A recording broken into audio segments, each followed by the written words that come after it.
across the UK, on DAB+, on YouTube, on your mobile, and on your side. This is Talk.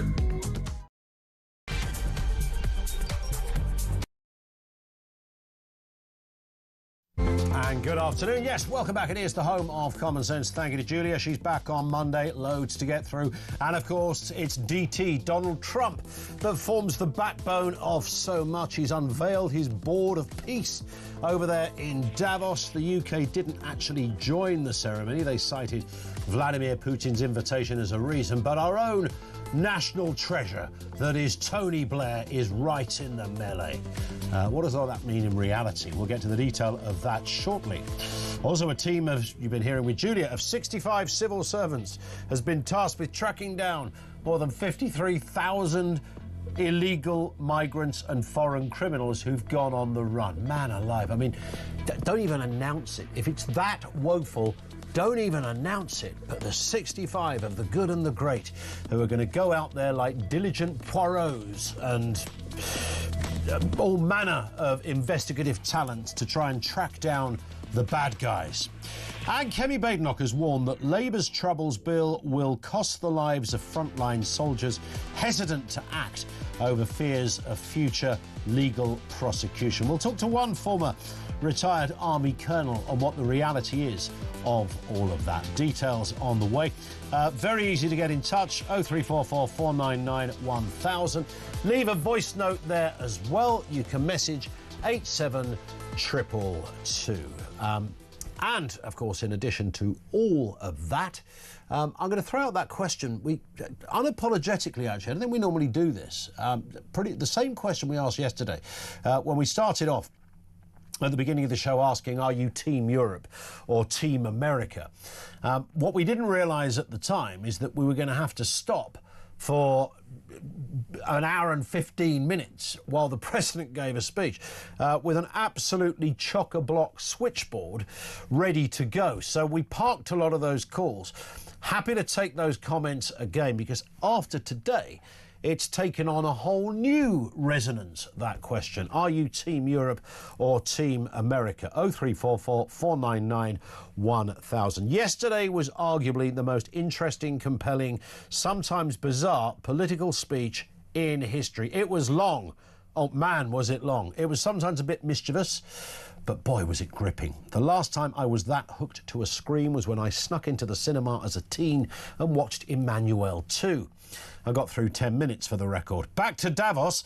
Trump played the crowd, he played the man, sometimes firing off truth bombs, sometimes, well, just making it up. His list of subjects was never ending, and it was, as he might say, a beautiful thing. Yeah, but it was Greenland, that formed the bulk of what he had to say. We probably won't get anything unless I decide to use excessive strength and force where we would be, frankly, unstoppable. But I won't do that. I don't have to use force. I don't want to use force. I won't use force. All the United States is asking for is a place called Greenland. That's all we're asking for is somebody else's country. That's as simple as that. As it turns out, I mean, Tony Soprano couldn't have given that speech any better, could he, frankly? You've heard what we've got to say. I could use force. I could kill you all, but I'm not going to. On this occasion, I've decided not to. It means Trump is back to square one and will probably, I'm sure he will suggest this was a victory of some sort. He will get largely what he already could have had, and that's to expand the military presence, the American military presence over there in Greenland if he wants to. He had a bit of a pop at the West, of course, saying it's always America that is there to help everyone. He said he's not sure they'd be there to help America, apart from Iraq and Afghanistan, of course, where the alliance was more than present, suffered thousands of deaths and casualties. And I think I'm right in saying in Afghanistan, Denmark actually, as a proportion, had more deaths than most other countries. Meanwhile, back in Davos today, oh, there he was. He was on fire. You thought he was done speaking yesterday non-stop for an hour and 12 minutes. Think again. Today he was back for more. This time he's solving an even bigger problem. My plan calls for the creation of a new international oversight body, the Board of Peace, we call it, the Board of Peace, sort of a beautiful name. Israel and everybody involved asked me to do this, so it would be headed by a gentleman known as President Donald J. Trump of the United States. And we'll have a board, and one of the people that wants to be on the board is the UK former Prime Minister, Tony Blair. Good man, very good. Today we're announcing more details regarding the Board of Peace, so important. This board has the chance to be one of the most consequential bodies ever created, and it's my enormous honor to serve as its chairman. I was very honored when they asked me to do it. We had an idea to do it, and then they came, they said, you be the chairman. And but I take it very seriously. We have a great group of people and incredible young people that are leading it from within. It's running beautifully, started already, and every country, just about every country, wants to be a part of it. There it is. That's what he said initially in September, and today it was realised in Davos. It's done. Donald Trump said the world is calming down thanks to efforts as he launched an international board of peace. Speaking at the signing ceremony at the board's charter in Davos, the US president said threats to Europe and America were really calming down, claiming this was largely because he had rebuilt the US military. What are you making of this overarching story here? We are in massively interesting times here. 0344 499 1000. Just think about the speech yesterday. One of those few occasions, we would never normally, by the way, would never ever take a speech for an hour and 17 minutes. And when people say, well, you don't always know how long it's going to be, with Trump, you kind of have an idea that you're in for the long haul, and we were. But it was, regardless of what you think of Donald Trump, people who don't like Donald Trump sat with their jaws on the ground. People who love Donald Trump sat with, emotionally, a handkerchief in their hand as they wept their way through the brilliance of the American president. So whoever you were on the spectrum of Donald Trump, it was compelling stuff, that's for sure. But are you, as a result of that, and perhaps more profoundly as a result of this peace, Board of Peace today, do you say, are you Team Europe or Team America? Because we are in extraordinary times when we have very sane Brits who are not feeling that they are represented by their own continent and actually look to America as to where they might get a more satisfactory answer. So bizarre as it sounds, we are picking, if you like, one government over our own. Actually, it's not that bizarre when you look at a current government, but you take the point. 0344 499 1000. Are you Team America or Team Europe? Let's get a word on this with Peter Barnes, political strategist, who's back with us. Peter, good afternoon. Good afternoon. How are you? Exhausted. This has been the most tiring 2 weeks ever. It's January, people. Can we just calm down, politically wise? Yes. Oh, when you said 2 weeks, I thought that was like one Trump speech. Yes, pretty much. Yeah. What did you give us your assessment first? I know this was yesterday, but that juxtaposed with what he said today with the Board of Peace. Yes. What are you making of the overarching theme here? I think there's a bigger play here, and I've been trying to put most of the dots together, and I think I'm almost there. Not quite. There's the Zelensky aspect that's happening right now that might prove me right or wrong. I'm not quite sure. But this is not about just that kind of Arctic corridor and getting Greenland. This is actually about securing what Trump's been after since he became president the second time, legacy. He has been legacy hunting like no president has ever before. He's got the White House ballroom, all this kind of stuff. So he basically wants to have the Golden Dome and the Arctic corridor secure. That's military legacy. He then needs peace in Gaza. That signs up the Nobel Peace Prize. So that involves a lot of different players, and that's why the tariffs matter, because it's about getting Europe to do what he wants. Because the one thing Trump's not got is time. Because we're about to go into midterms, so that means Washington stops. He's a lame duck, so he won't start up again. So that's the point. That is why everything seems so erratic and so fast, is because Trump's window to get anything done as a president is very, very fastly closing. And I think this is the bit that a lot of people have missed, because it's all down to one country, Turkey.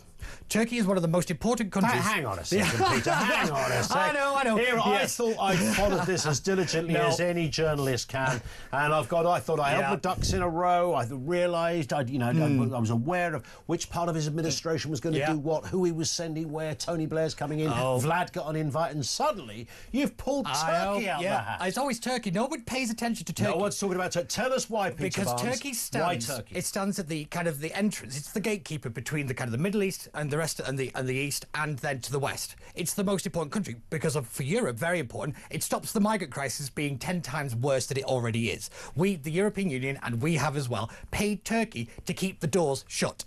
If Turkey decide to open the doors, we have a big, big problem. Turkey, however, wants access to the Schengen zone because they have an economic problem. So this is the point. It's all trading favours. It's all kind of moving together. And what Trump basically wants is Erdogan to sit on this peace board, which has happened, which wasn't supposed to happen until literally today. This is how down to the wire it's gone, because basically it is now the Muslim validator. But otherwise it was all these Western nations dictating around. It was never going to work. They needed Turkey because Turkey's got links to Hamas. It adds credibility within Palestine and all that thing. So that's why that was really important. Turkey knew this, so they've traded things from Europe, because if you notice that there's going to be a change to visas from Turkey that was announced yesterday. So again, it's all starting to come together if you go with the 4D chess thing. But again, if you then look at what UK has done, so we can't sit on this because Putin's on it. We just can't. This guy Putin wants us dead, basically. So we have to step back. He wasn't there today, Putin. Yes, but it is rumoured that he's going to be joining. I think he's already said that he is. But what the UK's kind of role in this is actually the other bit of legacy. Trump wants the free trade agreement with the United Kingdom. We don't have one. We have the economic prosperity deal, but that's not the same as a free trade agreement because Congress approves them. Why is Congress holding up a free trade agreement? And it has been for a very long time, since, ironically, 2023. It is the Northern Ireland immunity clause and the Troubles Bill. That's why that was pulled. So basically now the Congress can approve a free trade agreement with the United Kingdom. And Trump gets that legacy, he gets Gaza, he gets the Arctic corridor, and then also he gets to bring Russia in, who opens another corridor to get the bridge to Zelensky, which is happening right now. There's also a fact that literally just before I've come in, it's been announced that inside Venezuela, there was an operative working with the Qataris and with the US administration to bring in Maduro. This has all been, if it's kind of connected, the most amazing bit of geopolitics we will ever see. Wow. It is. I don't know if this is, again, it could all be coincidence, but there's too many similarities and too many kind of Things timed perfectly. Yeah. And I tell you now, the one that gave it away was Rutte, the NATO commander. He said it wasn't just that Trump got what he wanted, it was that he was validated. He was told that he was right to bring this up, which is a very big tone difference than him being a greedy caterpillar, which is what they were calling him 2 days ago. That tone shift says somebody gave something up. Who? And I think I kind of put the dots together. But again, I don't know if that's right, but it seems to be very logical if they're that competent. And it also means that Marjorie Taylor Greene gets her annual Beano to Club 60 in Turkey. Yep, pretty much. So she'll be doing 2 weeks over there in Ankara. Yeah, because you do have to remember, loves it over there by Turkey's the economy pool. is in the garbage. Its inflation is through the roof. It needs economic support. Schengen is a way into the European Union, which it's been dying to do since, 2015, 2016? It's one of those things. This is literally realpolitik. That's quite a controversial change for the European Union, isn't it? They will hate it because they've just had to capitulate to Trump. That's why they'll hate it. But the tariffs would have sank most European nations. The UK would have been finished. So Turkey becomes part of the EU? Yeah, eventually. It's already kind of... Was it eventually? I mean, in our lifetime?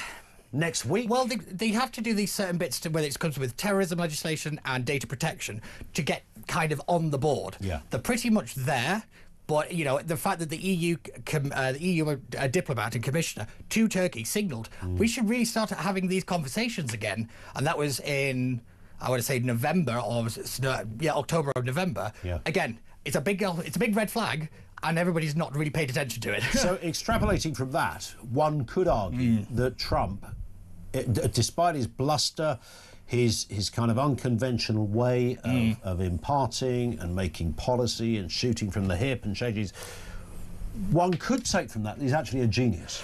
I don't think it's him. I think it's people in the State Department, and I think Marco Rubio has played a blinder because he has been very, very effective. But he was little Marco not so long ago. Now he's leading a lot of this. I also think that Tony Blair on the peace board was also to appease the Friends of Ireland, which is what the caucus in the Congress is called, because they worked with him on the 1998 Good Friday Agreement. It is a favour. It is a kind of, look, I'm giving something to you, you give me something back, which is the free trade agreement, which is what Trump really wants, and also what we desperately need. So I don't like to think that our veterans were sacrificed. I like to think they were sent into one last battle to stop World War III. That's how I'm pitching it. And then Starmer goes to the dispatch books over here and says, I finally got a free trade agreement. Yeah, he gets that. His star rises, and then he becomes the Prime Minister again in 2029. Well, who knows? You're bringing us good news today, Peter Barnes. Well, I rarely do that, Ian, And it would be weird if you did. Oh, yes, exactly. Yes. Peter Barnes is with us. We're asking that question. In fact, your overview, I thought what Peter's just said there is deeply fascinating. And it does kind of work if you start to join those dots. If you want to try and do a deep dive into the geopolitical scene that we are in, you don't do that in isolation. It's invariably there are connections. Politics never happens in a vacuum. Correct. First thing I was ever taught, nothing happens in a vacuum. Everything is linked to everything. And the Zelensky meeting and this coming out about Venezuela, again, it's just kind of adding to the fact that Trump is moving forward like a bull in a china shop because he's running out of time. Jacinda Ardern was not mentioned anywhere in the last 48 hours. And we should all be thankful for that. We should be thankful for that. 0344 499 1000. That question, are you Team Europe or Team America? We'll throw that out for starters. But your assessment of what you just heard from Peter and the wider issues around Greenland, around the peace deal, what does it mean for the Middle East? Are we really going to see everybody sitting around in a couple of years' time going, wow, there used to be loads of wars, and there's not anymore. They've all gone away. Thoughts on that as well. Lines open. This is Talk.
You didn't vote on it last night, mate.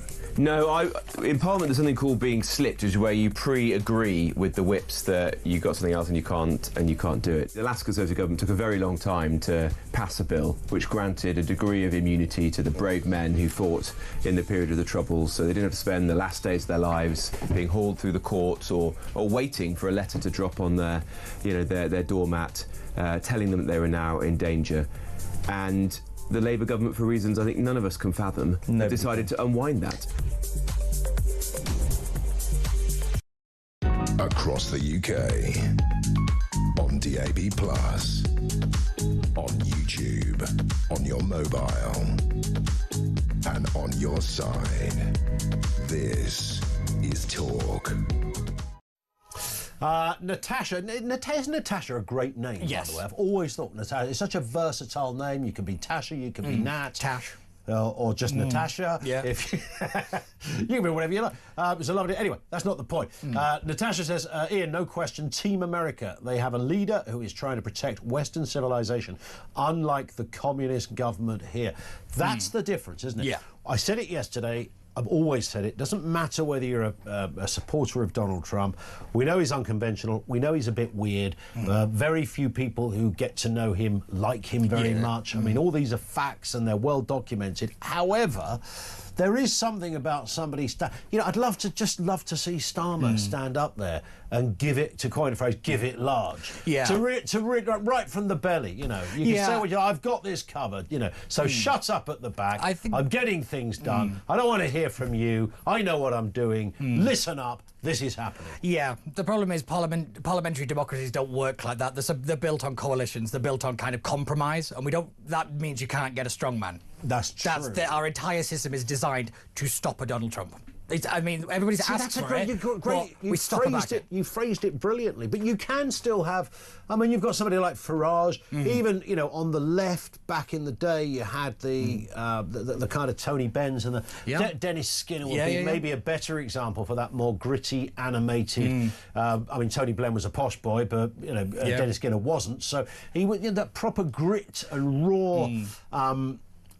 kind of reality checks and a sense of proper the use of influence. Purpose. That's what people don't quite grasp. You don't need formal power anymore. You just need influence. Jeremy Corbyn is a prime example. He is terrorising the Labour Party. He's not even in it. No. He's not been leader. They say we kicked him out, all this kind of stuff. He has been defenestrated and he's crawled back in through the pipes. And that is actual power. He's really good, Corbyn. When Nick Timothy and Fiona Hill, who were the pair behind Theresa May, of course, and in many ways, I like Nick Timothy, but in a curious way, it's staggering they ever worked again, because it was their idea to have an election. And what they decided at the time, I mean, obviously Corbyn would have been a horror story, and Theresa May wasn't everybody's favourite Tory. But what they did, they exposed her greatest weakness to his greatest strength. Yes. And that's debating. And I remember at the time when it was first announced, there was a lot of younger people. I was talking to some people on a train and they were saying their kids are Team Theresa. We're Team Theresa. There was something a bit cool about going for the slightly odd school mistressy kind of character. And then they watched the TV debates and Corbyn, whatever you say about him, is a good debater. He sounds passionate. He's got that Trump thing going on. There's almost a correlation between a Corbyn supporter and a Trump supporter in the sense of completely different politics. I throw the Faragists in as well. And the Faragists... It's that kind of vigour and that kind of moral superiority complex that they kind of most of them have. Absolutely. And I think that's really powerful because also they're all in opposition, so they're not accountable to anything. They're not accountable. But the minute Corbyn opened his mouth on TV, because most people, oddly, have never heard of Jeremy Corbyn. Suddenly, who is this guy? He's brilliant. That is also one of his greatest strengths because he didn't really have baggage. Every kind and he was promising a lot, was he? Free Wi-Fi for everybody. Everybody got a always Labrador. Remember, Jeremy Corbyn won the argument because it was at that election the Tories went to the centre. Because they had to. Because they hadn't won the kind of, you have to be like conservatism. They didn't advocate for conservatism. So therefore the Tories had to pivot to the centre, and that's when reform kind of rose. Because they filled that gap. That's where it happened. Let's move to this story. Exclusive from The Sun today, revealing how a team of 65 civil servants are now going to be tasked with tracking down more than 53,000 illegal migrants and foreign criminals who've gone on the run. I wonder if it's going to be anything like this. How many permit violations are we up to now? 27?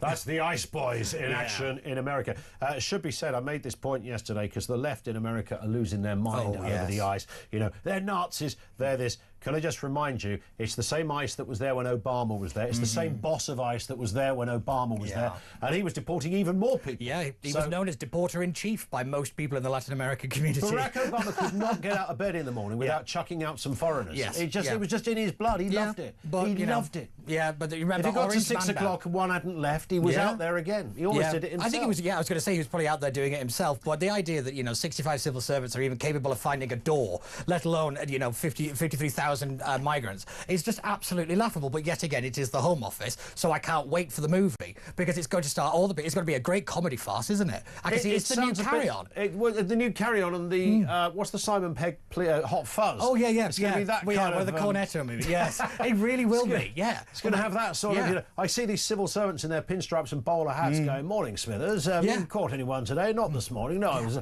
just reading The Guardian over the old granola, and I noticed there was a fellow over there with one of those suspicious things on his head. Yeah. Could be one of them. It's going to be like the migrant's going to hold a newspaper. It's going to have like the eyes cut out of it or something ridiculous like that. And they would still not be able to do it. And I don't understand. And I sit here every week and say, how has nobody been fired? At the Home Office, we still had the permanent secretaries. We still had the people who have been running the chaos in position. What do you have to do to get fired at the Home Office? I'm presuming, use the wrong pronoun at this point, because that's as farcical as it has become. And the idea that, this government has any grip on this issue is just laughable. But I will agree with Robert Jenrick. He is right that the Home Office is too big. He announced that he was going to split it up, if they get into power and all this kind of stuff. And, a lot of people have said this for a long time, that putting that many things in one department is absolutely bizarre. Let's look at this story. Final one, Peter. At the weekend, of course, you may remember that Nigel Farage and the Reform Party were referred tacitly as fascists. Yes. When Lisa Nandy gave an interview and she kind of didn't say it. She said, well, if it... Walk like sort of... Yeah, sounds like that. All of that stuff. Yes. And it got us thinking earlier in the week about sort of the real definition of fascism, which would be things like, I don't know, cancelling jury trials or elections. Yes, maybe. Also the very first thing the Nazis did, by the way. Indeed, yes. Yeah. it's worth pointing that out. Yeah. However, today we learn, and we've got the full details now, that 29 councils have cancelled, 29 Labour councils announced. The Labour government have announced that 29 councils, in a bid to repair Shall I just start the whole sentence? I was going to say, start again, yeah. The government has announced that Labour will delay elections for 29 councils in a bid to repair the broken foundations of local government. There you go. It was written perfectly well. I just couldn't read it. Let's listen to the Secretary of State for Housing, Communities and Local Government, Steve Reed, speaking today. To those who say we've cancelled all the elections, we haven't. To those who say it's all Labour councils, it isn't. I've asked, I've listened and I've acted. No messing about, no playing politics, just getting on with the job of making local government work better for local people. So, delaying 29 councils in a bid to repair the broken foundations of local government. What kind of gobbledygook sentence is that? I mean, it's professional word salad at this point. I don't think he even understands the sentence that the civil servants gave him to read out. That's exactly what that was. Because why on earth does anybody think councillors know how to fix local government? They're the ones that broke it. Local government is the dumpster fire of British politics, and it is because we don't know what it is for. We dump everything on it. We kind of cut their budgets and expect them to do everything all at once. It's ridiculous. I do kind of feel sorry for them. The Labour Party, I don't care how much it costs, I don't care what the time delay is, you don't cancel elections. Elections are our right to have a say in our democracy, how we are governed, and to have that pulled away is, by definition, fascist. I don't care if there's going to be elections again in 18 months. Don't care. If you have promised a group of people, in fact, you haven't promised, the law of the land has promised that people in that area, and 27 other areas have an election on this date, on this year. You have the election. You don't cancel it. I don't understand how the Electoral Commission and the Speaker of the House can come out against this move and it still be allowed to go ahead. We clearly have an Electoral Commission that does not have the teeth to actually, regulate elections. I don't get what we do now, because I think we're hurtling towards fixed-term Parliament Acts and fixed dates for everything now, because we've seen how easy it is for a government to just pull away so many fundamental rights. Ian, you talk about it all the time. Our relationship with the state has been fundamentally redefined and without a mandate, and it is terrifying. It genuinely is terrifying. Why people aren't out on the streets on this issue, I don't understand. We seem to go out for everything else, but, our right to... I think it's because maybe we don't want to have a say. A small part of me is thinking, maybe we had a good run. We've had enough. We've had enough. And sadly, it's enough here, Peter, because you've got to leg it. Yes. You've got a busy afternoon in the pub. And we, of course, have got a busy afternoon on the phones. Loads to get through. Thank you to Peter Barnes. Always great to have Peter in with us. 0344 499 1000. That question, are you Team Europe or Team America? We'll explore that.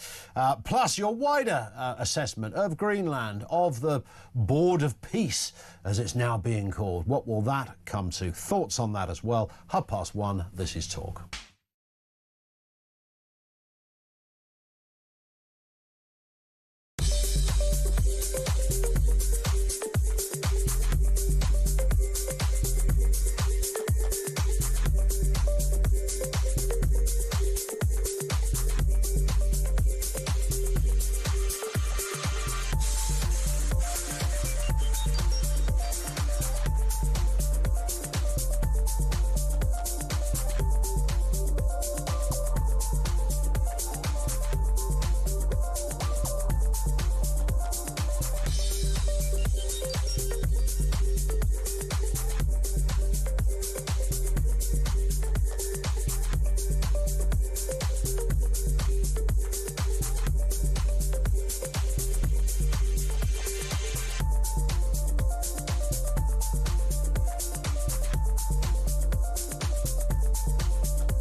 Across the UK, on DAB+, on YouTube, on your mobile, and on your side. This is Talk. This is Talk, 1:30. Trying to work out, when I look at my kids, put them to bed at night. They're 7, they're 12. I think, what's the future going to look like in 10 years' time for those little lads? Is it going to be bright and rosy and peaceful?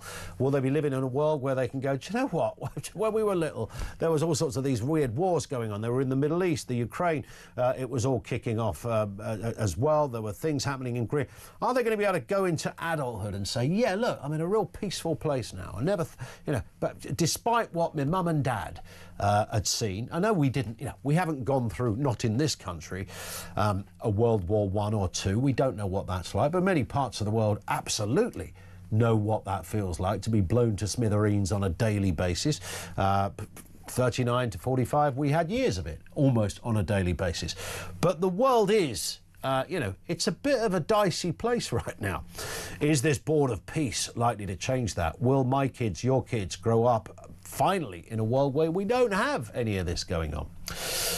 We are talking about Team America or Team Europe. Which one are you? Donald Trump, did he play a blinder? Do you trust him? Tony Blair is on the board as well. Vladimir Putin might be too. There's a lot to get into. Let's take your comments. Here's a voice note from Sean in Grimsby. Afternoon, Ian. As a former soldier and after yesterday's debacle with the Labour government, I am Team America all the way. If you think that I'm going to go to war for Keir Starmer, Macron or Carney, you can think again. These people are weak men, and weak men only make the situations worse, as we've seen in Europe, because not one of them has got the stones to do what needs to be done. So, yeah, I'm America. There it is, Sean. Great message as well. And isn't that telling that as a former soldier, he would feel more comfortable and authentic fighting for a cause that is not headed up by our own leaders. Isn't that fascinating? JB says, Team Peace, Ian. Stop with the divisive and cynical comments. Trump wants to leave a legacy of peace. Yeah, it's kind of what we're asking. There's no cynical comment. We're asking that question so that JB can give us that answer. It's not a divisive question. It's an absolutely real one. There are people over there in Europe fuming at Donald Trump yesterday for many reasons, particularly the Danes. And of course, Denmark was right at the head of everything. Denmark, along with Greenland, I nearly said Iceland then, of course, which was the mistake Mr. Trump made yesterday. The United States wants to control parts of Greenland by designating them as a sovereign base areas under the terms of a proposed deal agreed in Davos. This kind of mimics Britain's agreement with Cyprus in many ways, if you want to look at it that way. Let's get a word from Admiral Mike Hewitt, retired US Navy officer. Mike, good to have you with us, sir. It was an interesting one, this, isn't it? It was very sort of Trump's poker move. You know, you start out very big, you ask for things that are obviously unrealistic. Hey, look, there's a bit of land. I want it. I mean, he was literally saying that. We all thought it was a bit weird. And then he's kind of rode back on that. He talked of tariffs. They've gone by the wayside. He talked about I could go in there with the military. That's gone by the wayside. It appears, and do put me right if I've got this wrong, that what Mr. Trump is likely to get here is what he could have had anyway. Is that true? I think it is true. And I think he starts every negotiation with what I would call rhetoric. And the rhetoric spurs the conversation. It gets the leadership to the table. And it's amazing to just see the progress from 2 weeks ago when there was this discussion of a Greenland takeover to where we're now forming a board of peace and a Greenland deal that it appears most of our NATO allies are applauding and long overdue. And we're no longer talking about sovereignty of Denmark and Greenland. We're talking about sovereignty of NATO now. And so I think that, to me, was an amazing turn of events. But this is the Trump style. Indeed, it was tweaking that wording, really, wasn't it, from becoming a NATO issue. That sort of suddenly people looked up and thought, right, and they understood the perhaps the more serious nature of what was being suggested here. It was a NATO thing led by America, as it naturally would in the order of events, as it were. So Trump gets to expand military bases and presence in Greenland. Would that sum it up in one line? That's true. He really, in many respects, had the ability to do that before this conversation. But what he was worried about was the lack of concern with respect to what Russia and China were doing in the region. So he had to really kind of amp up the volume on this conversation by saying, look, you give me pockets of sovereignty in Greenland, I'll guarantee you sovereignty of your entire nation. And that was really how he flipped it, because his concern, and as well as most of us from the military, was the lack of understanding of how aggressively Russia and China were using the Arctic routes, not just for commerce, but for building up their futuristic military infrastructure. Every one of those ICBMs, every one of those hypersonic missiles come right over Western Europe, right through Greenland, right to the United States. So if you want the United States to be part of protecting Western Europe, you must help it position itself via the Golden Dome and other capabilities to do just that. When Mr. Trump simultaneously talks of the dome and all sorts of other defences, and he referenced increasing American military and the like, well, on the other hand, he's also talking about how we're sort of about to enter a world of unprecedented peace. What does he need a dome for if he's that confident about his peace? Well, peace through strength, peace through what we call escalation dominance, so that the deterrence model, which was the hallmark of the Cold War, is what he now envisions in this, what I call new great power competition. It's not that binary Cold War of the Soviet era where there was the West versus the Warsaw Pact. This is a much more complicated, economically driven Belt and Road Initiative, unrestricted warfare. And so what he's essentially saying is, look, we still need to understand that a deterrence model and an escalation dominance model is the only thing that speaks to a Putin or a Xi in the 21st century. Indeed. Nicely put as well. Mike, thank you for your time, sir. Really appreciate that. He is Admiral Mike Hewitt, retired US Navy officer. So Trump's method, the unconventional aspect of how he operates, the whole Greenland narrative kind of completely changed yesterday. And he kind of said as much in that speech. We're not, not going to be any military invasion of Greenland. That's not going to happen. I could do it, he said. I could just go in there, but I'm not going to. The tariffs, there's not going to be any of those as a response to NATO boots being on the ground. So all of that has changed, and now he's got something that I would imagine he will call a win. But it has perked up NATO members, perhaps, to take more seriously that geographical region of the world. I think there's a lot of those NATO men. Let's be honest, there's a lot of pretty rubbish world leaders out there who wouldn't have been able to spot Greenland themselves. Now they know where it is. They also know the importance of it. So perhaps there was an indirect benefit in that respect. Let's speak with Alan Mendoza, Reform UK's chief advisor on global affairs. Man alive, Alan, your office could never be busier than it is at the moment. Global affairs have never dominated a domestic agenda so much as they have in these last months. Of course, there's so much going on, and of course it really came to a head with that speech from Donald Trump yesterday and those announcements of the Board of Peace today. Yes, I mean, look, the reality is that geopolitics is at the centre of everyone's lives, because we have all understood that what happens abroad, whether near or further afield, will have an impact on us, and that we can see by the news coverage and by the focus that politicians and indeed, frankly, everyone else has on what is happening overseas this week. So it is extraordinary, you're right. But we keep on getting peppered with announcements and with changes on the sort of global scene. So there's a reason for it. Yeah, we watched that speech yesterday with Trump, an hour and 12 minutes, I think it was, that he spoke for. It was interesting. In places, it was a bit mischievous. It was completely Trump gold in the sense of what you'd expect from Donald Trump. What did you make of it? What do you think happened as a result of it? Do you think world leaders watched on, do you think dismissively? They watched on encouragingly? They thought it was brilliant? They thought it was woeful? What was your assessment?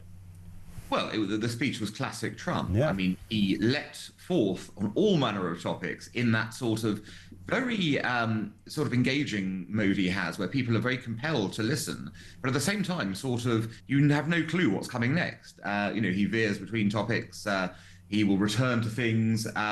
He will go sidebar on certain issues. So I think you kind of have to listen, because you don't know what within that is gold and what within it is sort of muck as such. And there are always clues as to what he's thinking in his speeches. But they don't necessarily, of course, correspond to what then happens. I mean, the speech was heavy on, I'm going to get Greenland, and then we end up with a framework deal that probably means he won't get Greenland, although we still don't know the details. So it's interesting that, you've got to listen. Sometimes there is something in that which is significant and of real earth-shattering consequence, and other times it's actually what you're not hearing that's quite important. Yeah, indeed. We've been looking at the question this afternoon, Alan, whether people sense they are Team Europe or Team America. And it is interesting, and I suppose asking that question is sort of reflective of how political appetites have changed, how people think beyond just the story on their own doorstep. We live in a world that we can all monitor and watch and read about on a 24/7 basis. So people do have different views about the geopolitical landscape. In terms of Europe or America, where do you sense our future is safest? Well, look, Britain will always do what Britain needs to do. We're not Team USA, we're not Team Europe, we're Team Britain. And what we have to do as a country is to conceptualise what our aims and objectives are overseas, and then we will forge the alliance system that matches that to the best. I mean, the reality, everyone in Europe and everyone in America ultimately knows, whatever the spats you have, that working together is the way forward, as it was in the past. But that method of working forward will be different to the past, I think. That much is obvious from what has been happening over the last few years. And what we are seeing is basically the breakdown of the international system as we knew it, although actually the breakdown was occurring much earlier and the cracks were there. We just chose to ignore it. Sure. Now the interesting question is not so much, which will be safer with, but can we as Britain help shape that next stage of the global future? And then ultimately our greatest security will be in managing to achieve our objectives within that rather than going onto a team as such. Yeah. Do you think we are heading to a safer world, a more peaceful world? I mean, when you announce the Board of Peace, I mean, the clue should be in the title. I appreciate that relies on, some very bad people around the world doing as they're told, etc. But it suggests that the direction of travel, Mr. Trump mentioned it in his speech, that things are calming down, I think was the phrase that he used. 5 years down the line, Alan, are we going to be in a place where we look back at all these wars and say, wow, hard to imagine what it used to be like? I'm afraid not. I suspect that while methods of trying to resolve conflicts will no doubt be different, and we should welcome, by the way, new initiatives on the table to do so, because it's quite clear that the current institutions are lacking, and they're partly lacking because they're just out of date. They haven't taken into account changes in the world order and how the world is functioning in 2026 and beyond. But sadly, there will still be malefactors on the scene who will seek to take advantage of situations. No one country can guarantee peace per se, but what we can do collectively is work towards reducing conflict and making sure that malefactors know they'll be punished if they start it. And if we do that, then we can have a safer world going forward.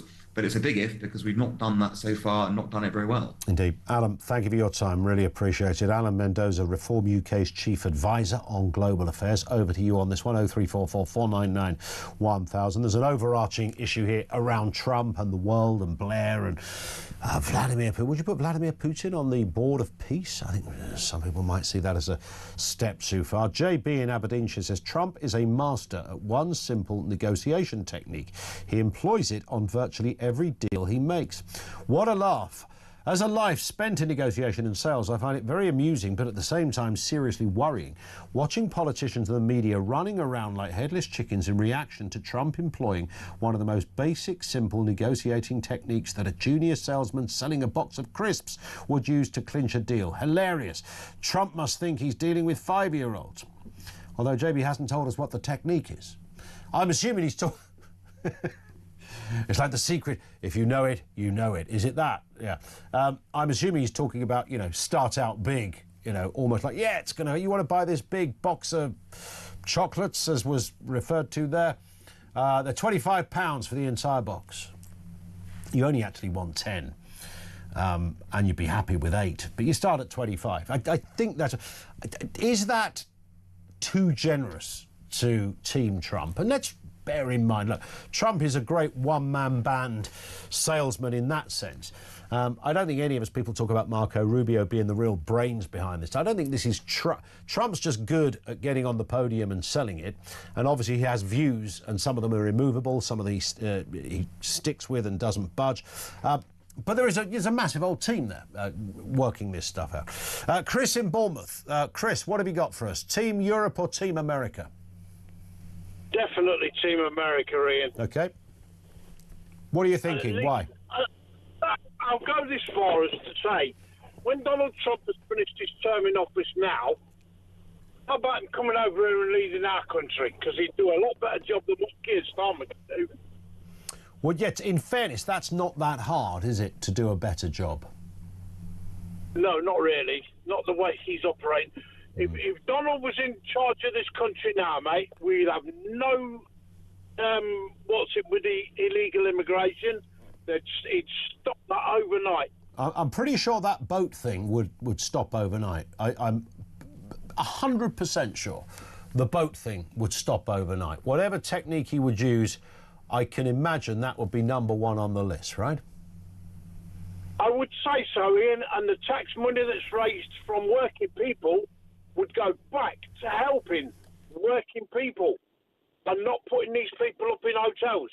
Yeah, you'd like to think so. Chris, great point. Thank you for that. 0344 499 1000. A lot of love for America over Europe. I've always felt more of an Atlanticist vibe over things. Maybe that's growing up in a world as a kid where Thatcher and Reagan, I mentioned this yesterday, were largely running the show. There is a documentary, I think it was probably the BBC, I'm sure it's on iPlayer, about the Thatcher and Reagan years. It might have been a three-parter.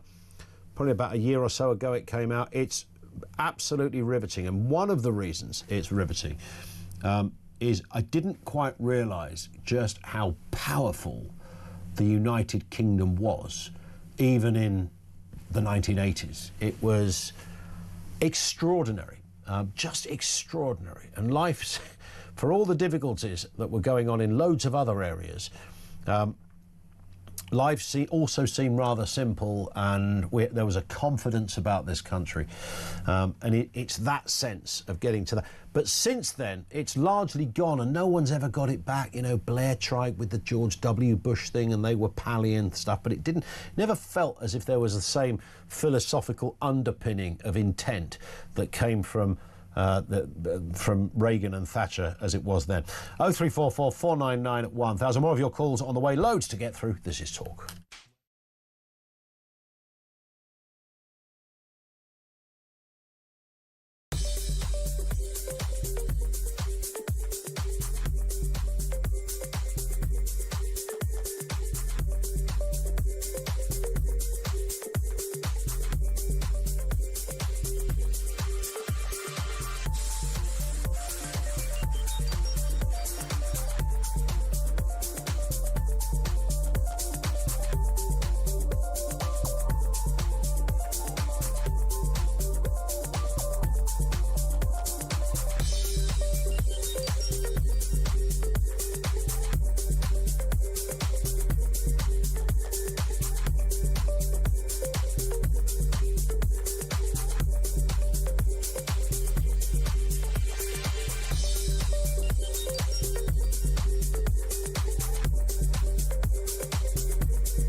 We're calling that Chinese super embassy a spy hub. I mean, we're actually having to move cables away because of security concerns about spying. Keir Starmer is now saying, oh, well, the advice says this. I'm saying that it's time for politicians to bring the politics into it, think about the risk, take the politically right decision on Chagos as well. That is a deal that benefits China, paying Mauritius £35 billion. That's money that should go into real defense to keep, to keep territory we already own, but surrender the sovereignty of it. That's completely wrong. Across the UK, on DAB+, on YouTube, on your mobile, and on your side. This is Talk. Somebody just messaged me and said, are you going to mention the Oscars? They've just done... No, is the short answer. But the Oscar nominations have just been announced. Apparently Herbie Goes Bananas is up there for 7. 7 big gongs for the old Beatle. Let's hope so. Fantastic movie. Let's go to Cindy in Michigan.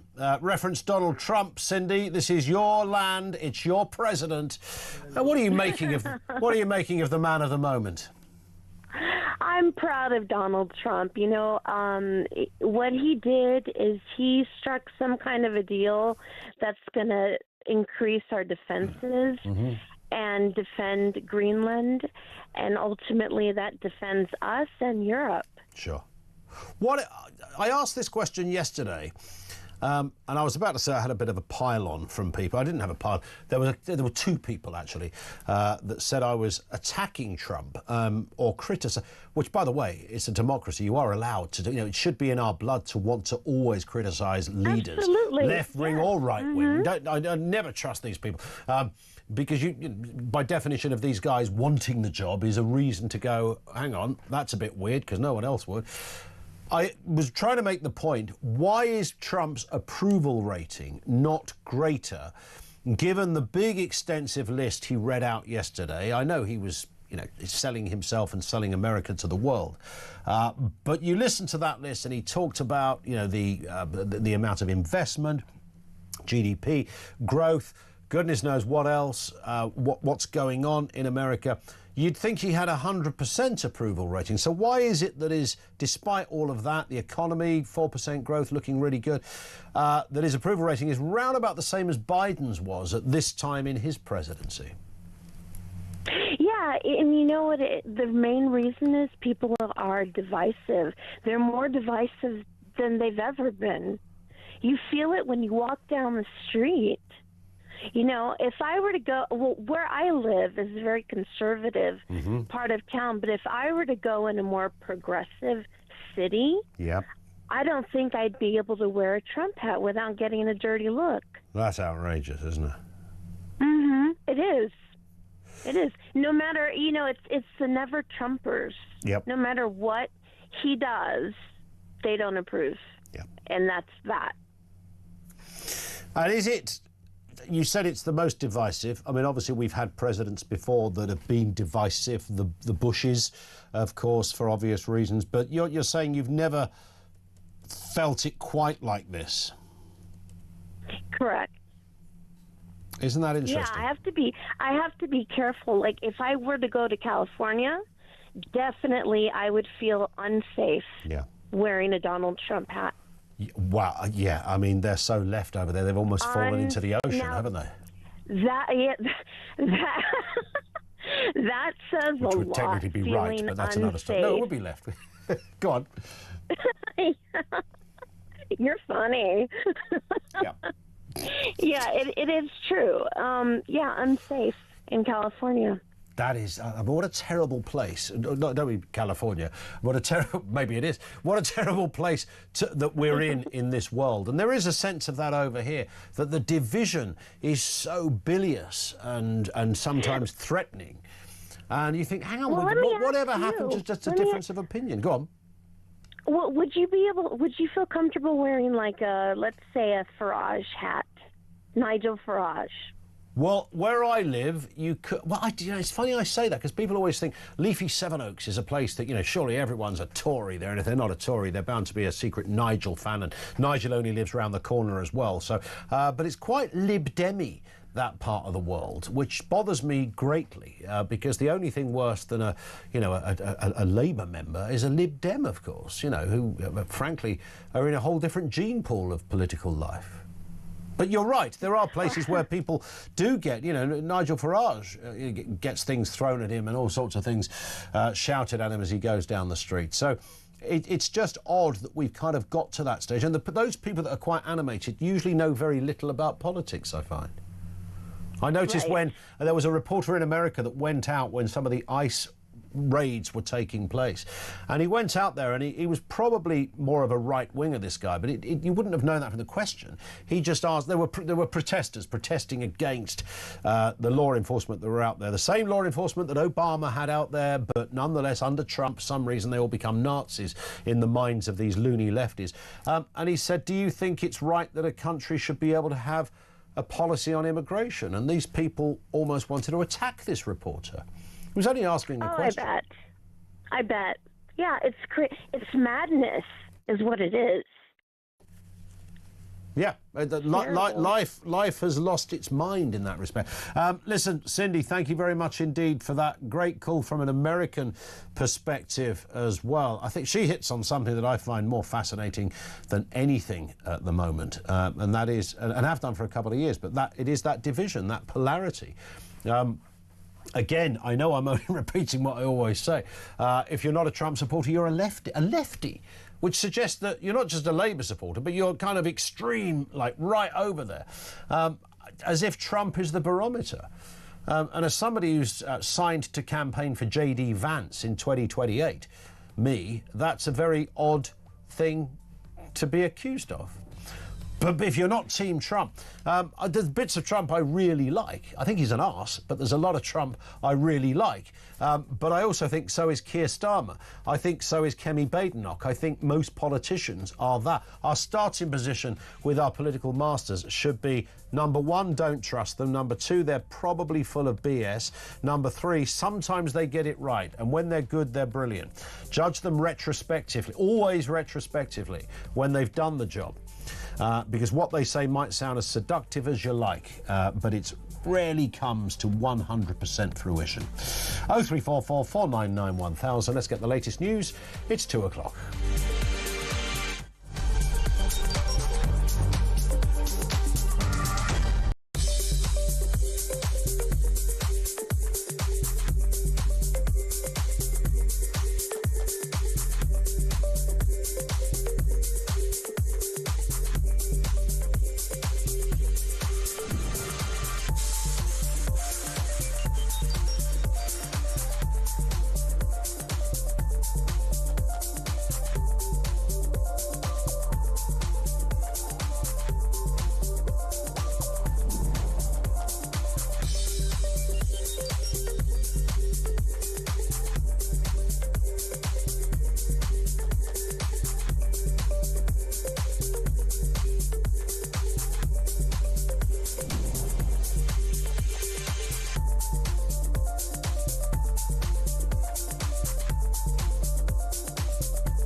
Across the UK, on DAB+, on YouTube, on your mobile, and on your side.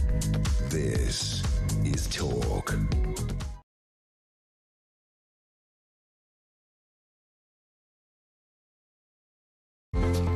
Good afternoon. Welcome back. It is the home of Common Sense. Loads to get through. Loads of comment coming through on this as well.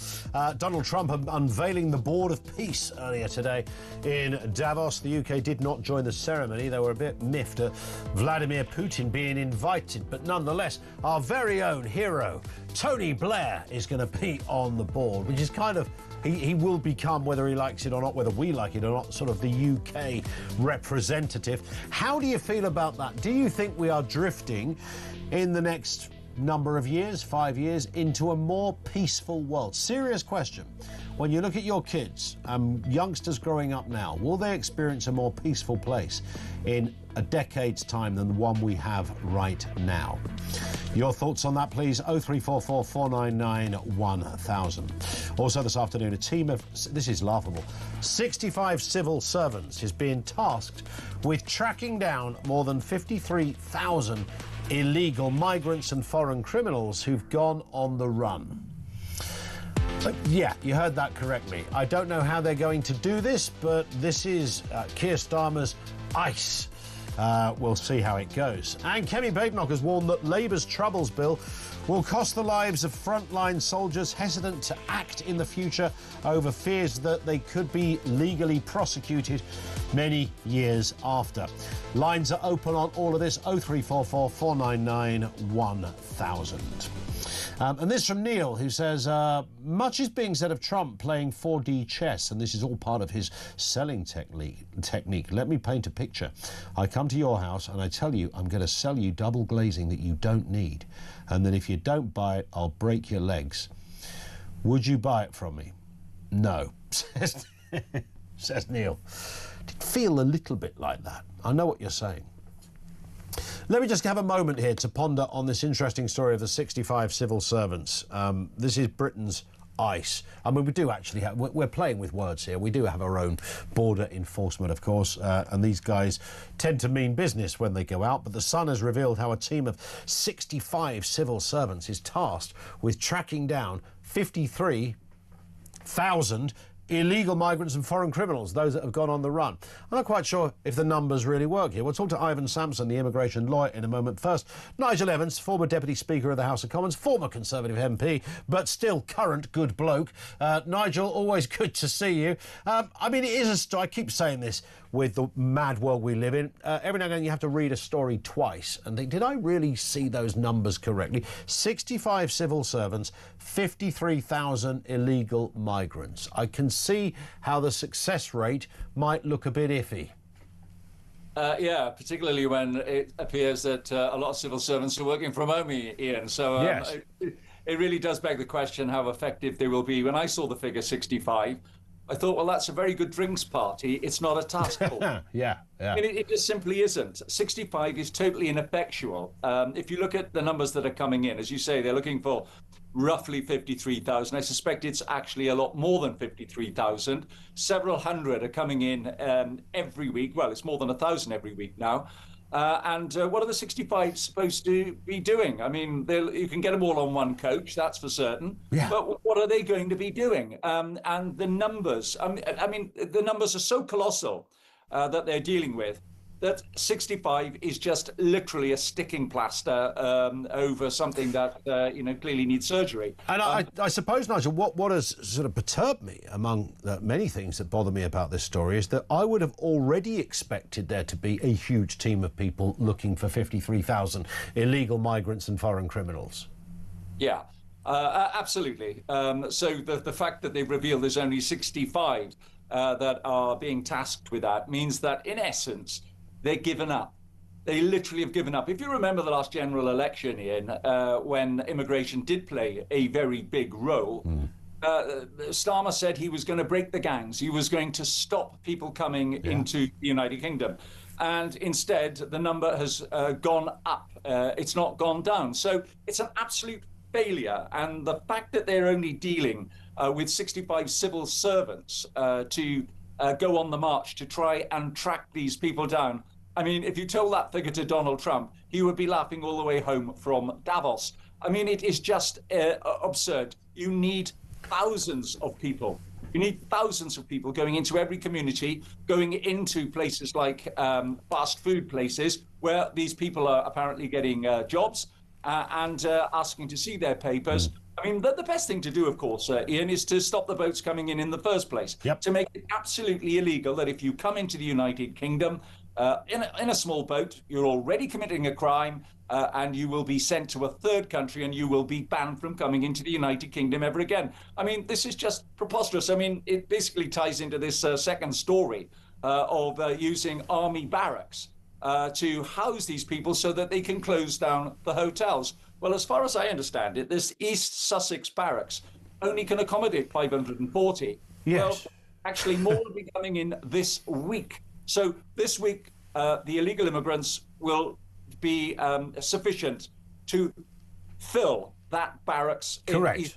So how many barracks are we going to... I was going to say, I mean, that's just one set of barracks where the numbers, will be exceeded within 1 week's worth of crossings. I mean, it's worth saying that the ICE... Look, I know these 65 civil servants aren't the same as our border force team, which are out there, and there's thousands of those guys, but... Just to put it into perspective, in America, Nigel, the ICE team nationwide is 22,000 officers with a $75 billion budget. So you can kind of see, you sort of see the difference of intent, if you like, from the leadership.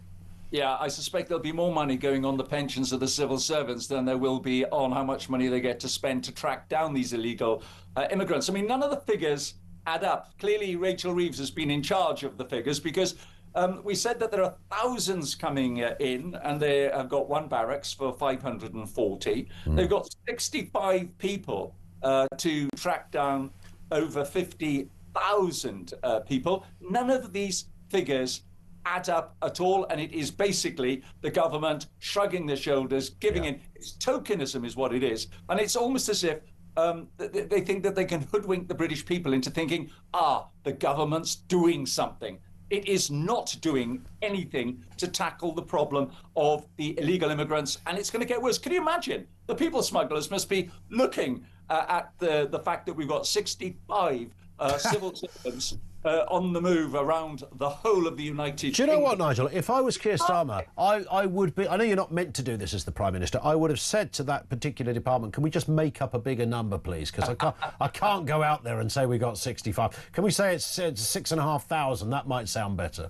Yeah, 6,500 would be getting in the right sort of ballpark. Indeed. We are absolutely, with 65 people, what we're talking about is that the government are going... I suspect by the end of the year, there won't be a single soldier in any barracks because they'll all be used by the enormous number of people that are coming in, and the vast majority of them will, who are basically hiding throughout cities and towns of the United Kingdom, will never, ever be tracked down. I think you're absolutely spot on. Nigel, thank you as ever for your time. Really appreciate that. Nigel Evans, former Deputy Speaker of the House of Commons, big friend of the show as well, former Conservative MP, essentially just laying out what seems to be a rather extraordinary revelation. 65 civil servants. Let's speak with Ivan Sampson, immigration lawyer. Ivan often helps us out on these kind of stories. Good afternoon to you. Look, you know the Home Office well, Ivan. You know how they operate over there. You're probably on the Christmas card list of the Home Secretary. I don't know. But you get the picture. You know how this thing functions. What is your interpretation of 65 civil servants? What do you imagine they might be doing? I think the details, I think they've probably got intelligence. It's a little bit unfair just to say they don't know, they're just going to go out there looking for people. I agree. I think we're having we are having a bit of fun with the number 65 here, yes. I mean, there's approximately about 5,000 people in the Home Office working in immigration enforcement removal, approximately. And overall in the Home Office and the Immigration Department as a whole, it's about 45,000, 50,000 people. So a lot of people working there. The problem is that you're trying to scoop out the water out of a boat, but you're not plugging the leak. So since 2020, we've not tracked people leaving the country. It's not complicated. When somebody comes in the country, you have a date when they have to leave, and then you should have somebody checking that they're leaving. I keep saying this, Ivan. Does there, if you think about the technology we have, which is only going to become even more intricate with digital ID and goodness knows what else, but our passports already have that little chip in them. Often you're asked to do something where you just slide your phone over the outside of your passport and it pings. First time you do that's a bit of a frightener, I have to say. But that's what the capability is. You might imagine that there's a computer system somewhere where lots of pings go off to say that, Mick Smith or Pierre Mordieu, who came over from Paris, was due to leave today. He hasn't left. It says so on the computer. Does that not happen? No, it doesn't. We probably get about 50 to 60,000 people overstaying a year. And the problem is that's a problem, but we have about 1 million people, it's the estimate, already here illegally. So if you and I rounded up every single person today, let's round them all up, and we got them all detained, and we start organising their flights out, it would take about 50 years to remove them. Wow. Yeah, so, I mean, just logistically. Logistically, it's just not going to happen. So, I mean, I've said time and time again, Ian, we've got to give an amnesty. I mean, we just got to get real. We cannot remove the people in our country. It's logistically... We'd all be dead. We'd all. Well, we would be, but you're right about the sort of overstayers and the like, and maybe even spouses of overstayers. We can get into all of that territory. But in terms of the boat migrants, the channel migrants, I know that statistically this doesn't form the biggest, mathematically, it's not the biggest number in the pot of what we're looking at. But the optics are very obvious. Yes. They're there for all to see. It's audacious seeing a load of guys just jump in a boat and literally sail across the English Channel. No one's even got a balaclava on, It's as visual as it could possibly be. We've got this army barracks problem. Crowborough today, the first arrivals go there. As Nigel Evans just said, you're going to, in terms of just numbers, it wouldn't hold a week's worth of people that come across the Channel at the moment. So that particular situation you could deal with. You could deal with that one more than you could perhaps the overstayers. Yeah, you're right, but it does only account for 4% of those people here without believed to be in the country. It's a tiny, tiny percentage. No, we have. It's a couple of 100,000 people over the last load of years, though, right? Yeah, indeed, and growing. Indeed, but we're getting about 60,000 a year of people overstaying. I mean, it's a win-win. I mean, to deal with people overstaying is not a logistical impossibility. You know where they are. You know where they live. Yeah. You've got contact details for them. You know who their relatives are. Why are people not checking that they're leaving? Why are people, many of them who leave, we don't even know they've left. So we need to relook at our border control to make sure we track people leaving the country and make sure when they come in. I spend a lot of time in the UAE. Let me tell you, if you overstay in the UAE, a policeman's knocking on your door to arrest you. So yes, why are we not doing that here? Yeah, absolutely spot on. When I've been to the UAE twice, and on the second time, I was staggered at border control by how much the guy knew about my previous visit, which wasn't even in the same region. One was Dubai, one was Abu Dhabi, but he knew enough about it, and he also knew where I stayed as well, and that popped up on his computer. It was a bit of a wobbly moment. I hadn't done anything wrong, but you kind of feel like it when one of those guys gives you the evil eye.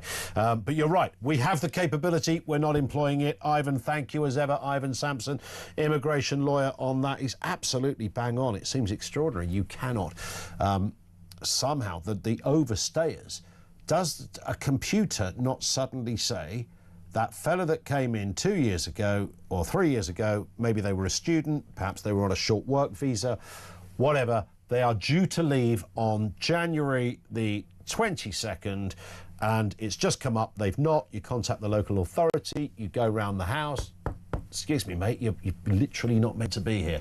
Could you just make your way to Heathrow or Manchester, whatever, you're due home, fella. That you'd think that would be easy. 0344 499 1000. Thank you to Gemma, who says Herbie Goes Bananas is not on. I wasn't serious that Herbie Goes Bananas was on the Oscar list. It is Sinners that is the. I think it's. We're not going to do an Oscar feature, but the only interesting factoid about it is that I think it's the most nominated film in history, and 16 nominations, and starring a man that used to be a basketball player, and that doesn't happen very often either. So that in itself is please don't phone in on that. 0344 499 1000. That is where you will find us. We're going to cross to Crowborough, get the latest. Samara is down there for us. We'll get the detail of what is happening at Crowborough Barracks in just a couple of moments, right here on Talk.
We're calling that Chinese super embassy a spy hub. I mean, we're actually having to move cables away because of security concerns about spying. Keir Starmer is now saying, oh, well, the advice says this. I'm saying that it's time for politicians to bring the politics into it, think about the risk, take the politically right decision on Chagos as well. That is a deal that benefits China, paying Mauritius £35 billion. That's money that should go into real defense to keep, to keep territory we already own, but surrender the sovereignty of it. That's completely wrong.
across the UK.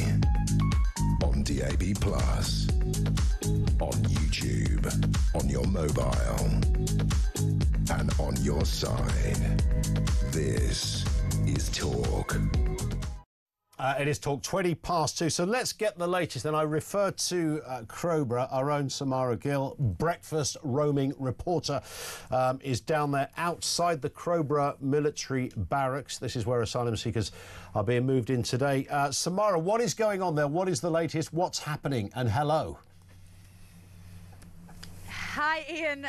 It's a pleasure to be on your show. Look, it's pretty hectic down here. There's quite a lot of fuming local residents. There are some scuffles going on merely because this man wanted to get his car in, and apparently there's going to be over 300 cars going through this way, so basically down this street into the barracks just behind me. So essentially at 3:30 a.m. today, they shepherded 27 single male migrant men into that barracks without telling any of the local residents here. I've been speaking with people who are absolutely enraged. Property prices, they think, have just plummeted in their local area. There's someone who's got an actual patch of land that is right where the barracks are, and they can already see men loitering. They're worried about the safety of their women and girls. This is a town that has been absolutely sort of plunged into mayhem because of the government's choices. Now, Shabana Mahmood has obviously said that this is a good thing because she wants to get migrants out of hotels. That's the whole Labour edict, is that they want to get migrants out of hotels and into army facilities that are a little bit less cushy and luxury. But the effect is still same on the communities. There are still men being placed into communities which we know nothing about. So I think the root cause, it has not been solved, and there are plenty of people out here that I'm just looking at behind me that are fearing at the moment and feeling like their town is a little more unsafe today. Samara, thank you very much indeed for that. Samara Gill down there in Crowborough, the military barracks, which has been the just one of Aberdeen has got issues there in the same respect too, and loads of other places around the country on this point. I don't know, I genuinely don't know how this has got a free pass. And just to very quickly to clarify something here that's been sort of niggling away, because obviously if you are animated and bothered, as many of the residents are, we saw it with the Bell Hotel in Essex, there's always that sort of squealing lefty brigade who will start sort of chanting shouts of racism and fascism and all sorts of other anti-intellectual phrases that they don't really understand what they mean, but they seem like the right thing to say to anybody who might want to complain that 623-year-old men have just pitched up in their postcode, that lot. And how do you ward that off? How do you sort of argue against that? At what point would it not be controversial if 600 23-year-olds pitched up in your postcode? And just for the, in the absence of any doubt, if this is not about brown people, this is just about 23-year-old blokes. Yes, there are clearly some cultural, genuinely 100%. Let's not pretend otherwise. There are some cultural clashes of ideology and beliefs that are clearly dangerous. That wouldn't exist in the average person. We know that, but it can happen. We've seen that. In fact, we've even seen some of these people use it as a defence. I didn't know it was wrong to touch somebody inappropriately in this country. I mean, this is all manner of disturbing. But let's say it wasn't. Let's say it was 600 white French 23-year-olds or Germans or whatever that suddenly were put up in a hotel or a barracks. Do you know what? I think the sentiment would be pretty much the same.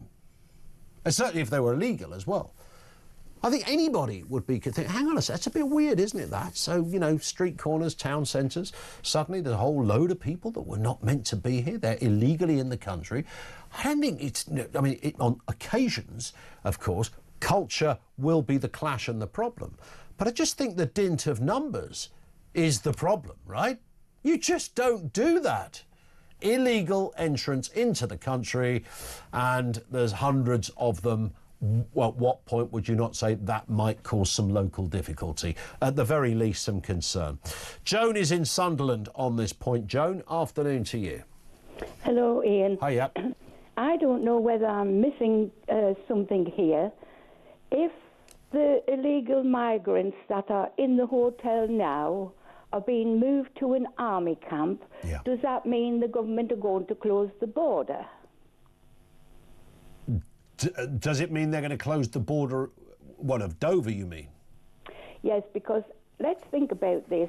Yeah. If they're not going to close the border, the new ones that are going to come over are going to be put in the hotels. Yep. Then they will be moved into army barracks. Sure. Those in army barracks will be moved to the top of the council housing list. Is that fair? Or is it me? Am I losing the plot here? No, it's not fair at all. And of course, today it's possible. I mean, the weather's a bit dodgy, so you don't always get so many crossings. But you know, on an average day throughout the summer and even on occasions in the winter, you know, you can see 500, 600, sometimes 1,000 people come over. So the amount of men going into those barracks today is less than the number of people that might be arriving on the barracks today. It's a never-ending thing. It doesn't stop. And when I hear the immigration lawyers say that channel migration is only 4% of the problem, as if that in itself isn't a problem. 4% of a problem that's a huge problem is still a huge number. It's still a big problem. Well, I imagine the people smugglers will be absolutely cock-a-hoop because we're creating a conveyor system. And I absolutely think the people who have thought up this plan are 2 sandwiches short of a picnic. I think you might be right. I love that phrase as well. Who's going to solve it, do you think, Joe? Well, this government won't solve it. No, this government will never solve it. I think people need to get their heads around that. Well, it's going to take somebody brave to either modify or rip up that ECHR rubbish.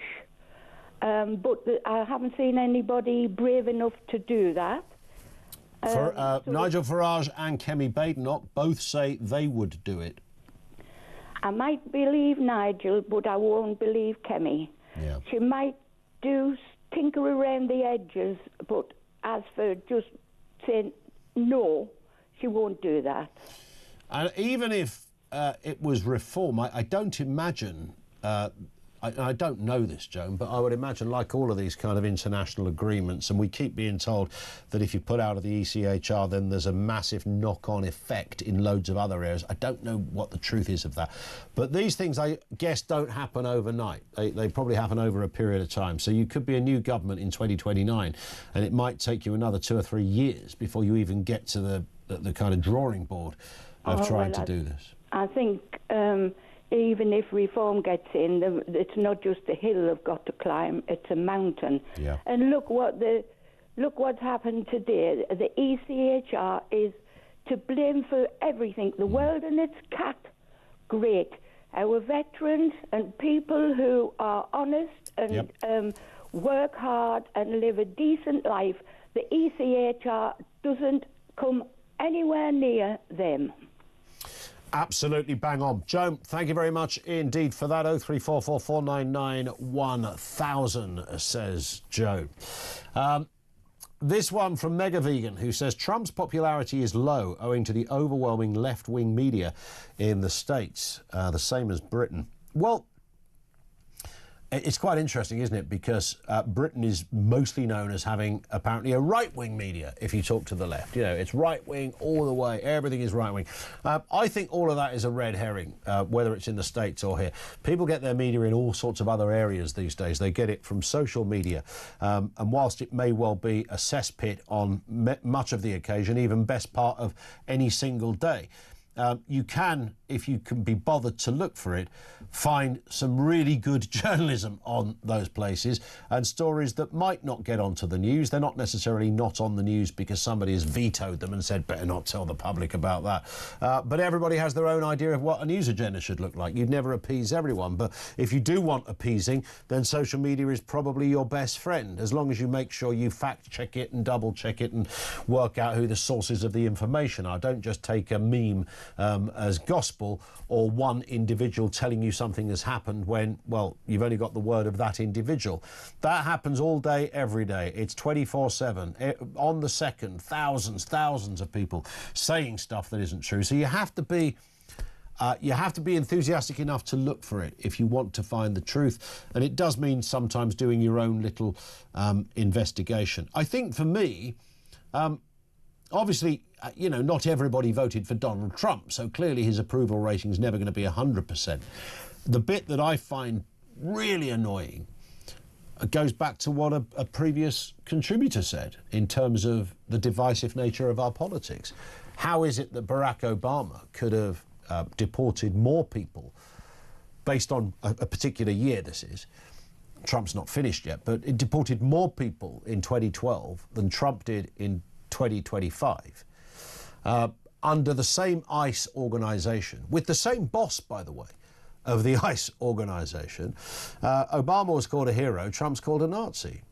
And if you ever wanted a great example of division and sort of the madness of crowds and the divisive, polarised nature, the lunacy of debate, there it is, right there. You've got protesters. You know, a woman lost her life out there. We can argue the rights and wrongs of what she was trying to do in her car. I bet that woman would not have been out on the streets when Obama's ICE team were out there deporting people. I think the large difference is that Trump is making it more visual as a deterrent, and I think it's working as a deterrent. So that would be a good thing, right? 0344 499 1000. Your thoughts on that? Lines are open. 2:30. This is Talk.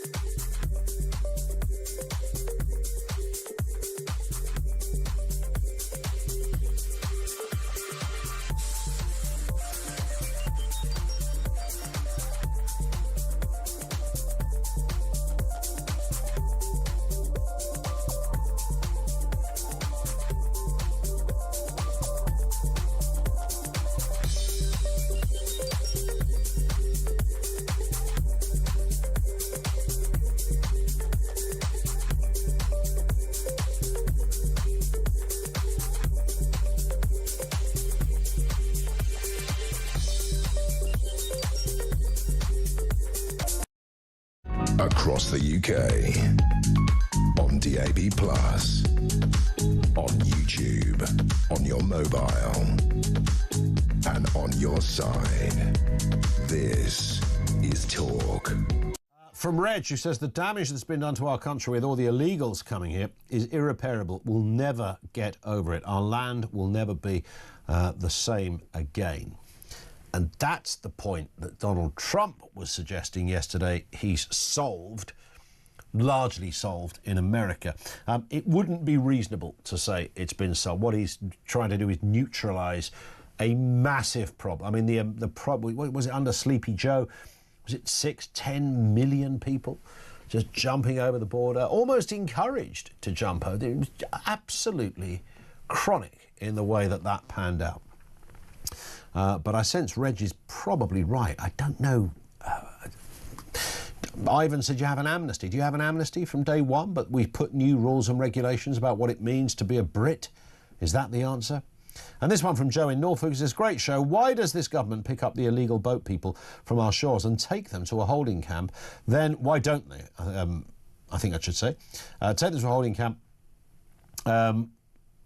Then let the illegal people go in and out the camp as they please. Oh, why do they do that? Surely once you have the illegal migrants in a camp, they should be locked in the grounds. Then we wouldn't need to spend money tracking them down.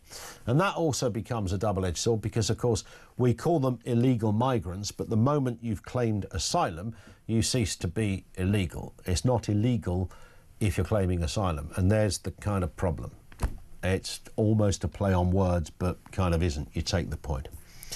Let's move to this story. Tory leader Kemi Badenoch has warned how Labour's Troubles Bill will cost the lives of frontline soldiers who will be hesitant to act over fears of future legal prosecutions. Let's hear what one Northern Ireland veteran had to say when speaking about this bill and Keir Starmer. As a lawyer, he should know all about fair. That clip just sadly froze on us. I'm going to guess what he was about to say is, as a lawyer, he should know all about fair play. We might get that back. Let's get a word from Hamish de Bretton-Gordon, OBE, former British Army Colonel. Hamish, good afternoon to you. Always good to talk and get your thoughts on these things. I mean, this does seem to be the troubles bill. I mean, where does this come from? Who's agitating for this bill? I know there's been people over decades that have suggested, you know, there's unfinished business in terms of justice. That's one view. But why now? Why have we got this bill sitting there for everybody to look at?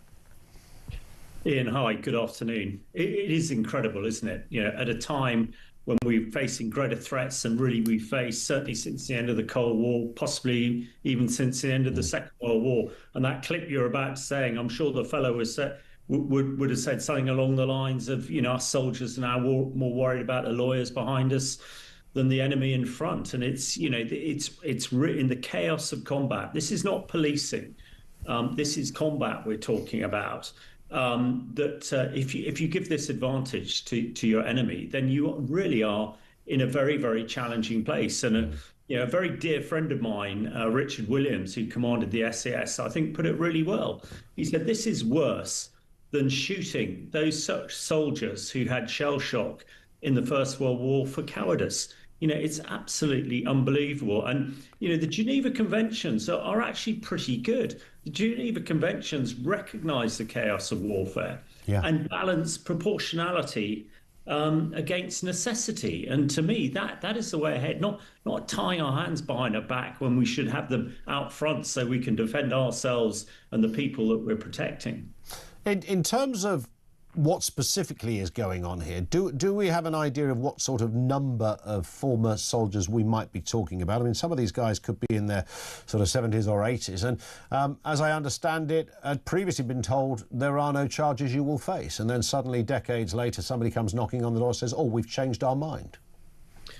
Well, absolutely. I think that there is a significant number. And of course, you know, we're not hounding the IRA terrorists. You know, we're not handing Sinn Féin, the political wing that, of course, is still ruling. So I think, you know, there is no balance to this, you know, and you have the prospect, if we're going to put British troops into Ukraine to patrol a ceasefire, the Russians aren't going to be party to any of this. I mean, the Russians aren't even party to the Geneva Convention. Yeah. So it does seem a really, really retrograde step. And the thing you know, at least the last Tory government had quite a few old soldiers who had actually, you know, knew what it was all about.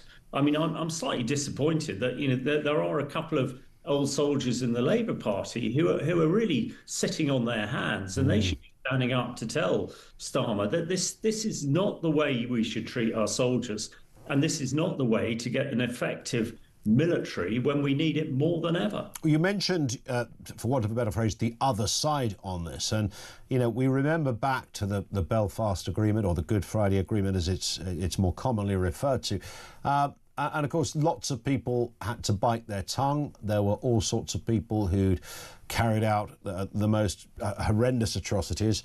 But in the name of this agreement, people were released. Their file was forgotten. Nothing else to see here. And it meant that, I suppose the phrase would be, for the greater good of peace, then, you know, we had to move forward, and uncomfortable, and there were families who were, you know, really feeling it, to think that the person that killed their relative or blew up their child was now able to just walk the streets, etc. And people went along with it. It took a lot of doing. We saw unlikely friendships even form. I'm always reminded of Ian Paisley and Gerry Adams, for goodness sake. I mean, or was it Martin McGuinness? One of the two where they bonded over something that would have seemed extraordinary back then. So that's why that happened.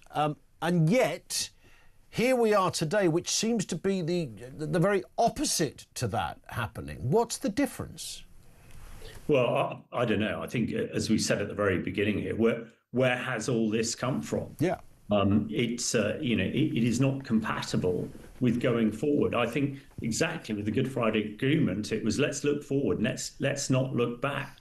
So to now hound these people, and I think for those individuals who this could affect, I mean, as important, if not more important, is going forward and what it means for future soldiers in combat and in chaos. And, that is something that we really need to look at. Sure. Without wanting to restate what I've just said, this is not policing, which the European Commission on Human Rights really covers policing, and, it probably has its role.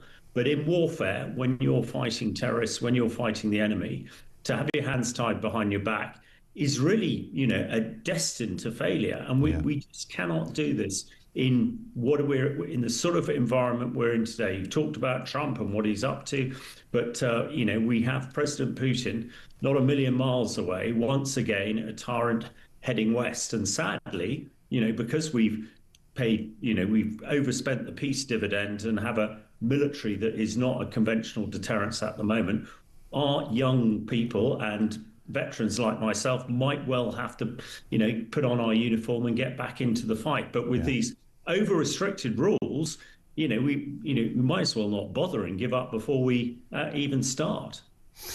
And that's how many people are feeling. Listen, Hamish, thank you for your time. Really appreciate that. Hamish de Breton-Gordon, OBE, former British Army Colonel, with us on that one. I can only assume those people that, and I don't know what the numbers are, but those that could now face retrospective charges for things that happened. And by the way, nobody is defending somebody acting outside the remit or the brief of what they were meant to do.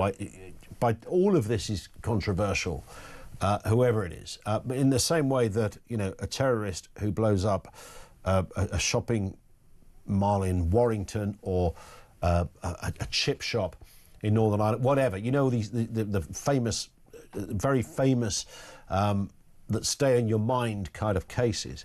Similarly, nobody is in any way going to be saying, oh, that's okay either.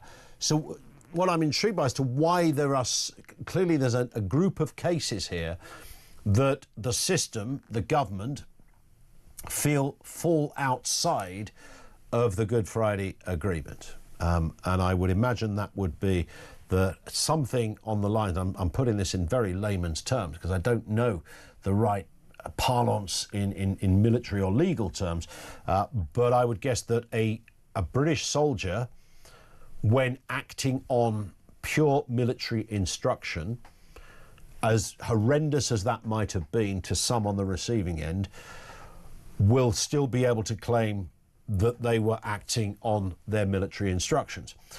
And a terrorist on the other side of that argument, the IRA, it was therefore decreed that they could also argue that they were acting in a manner that was within the ideology of the battle they were attempting, or the enemy as they saw it.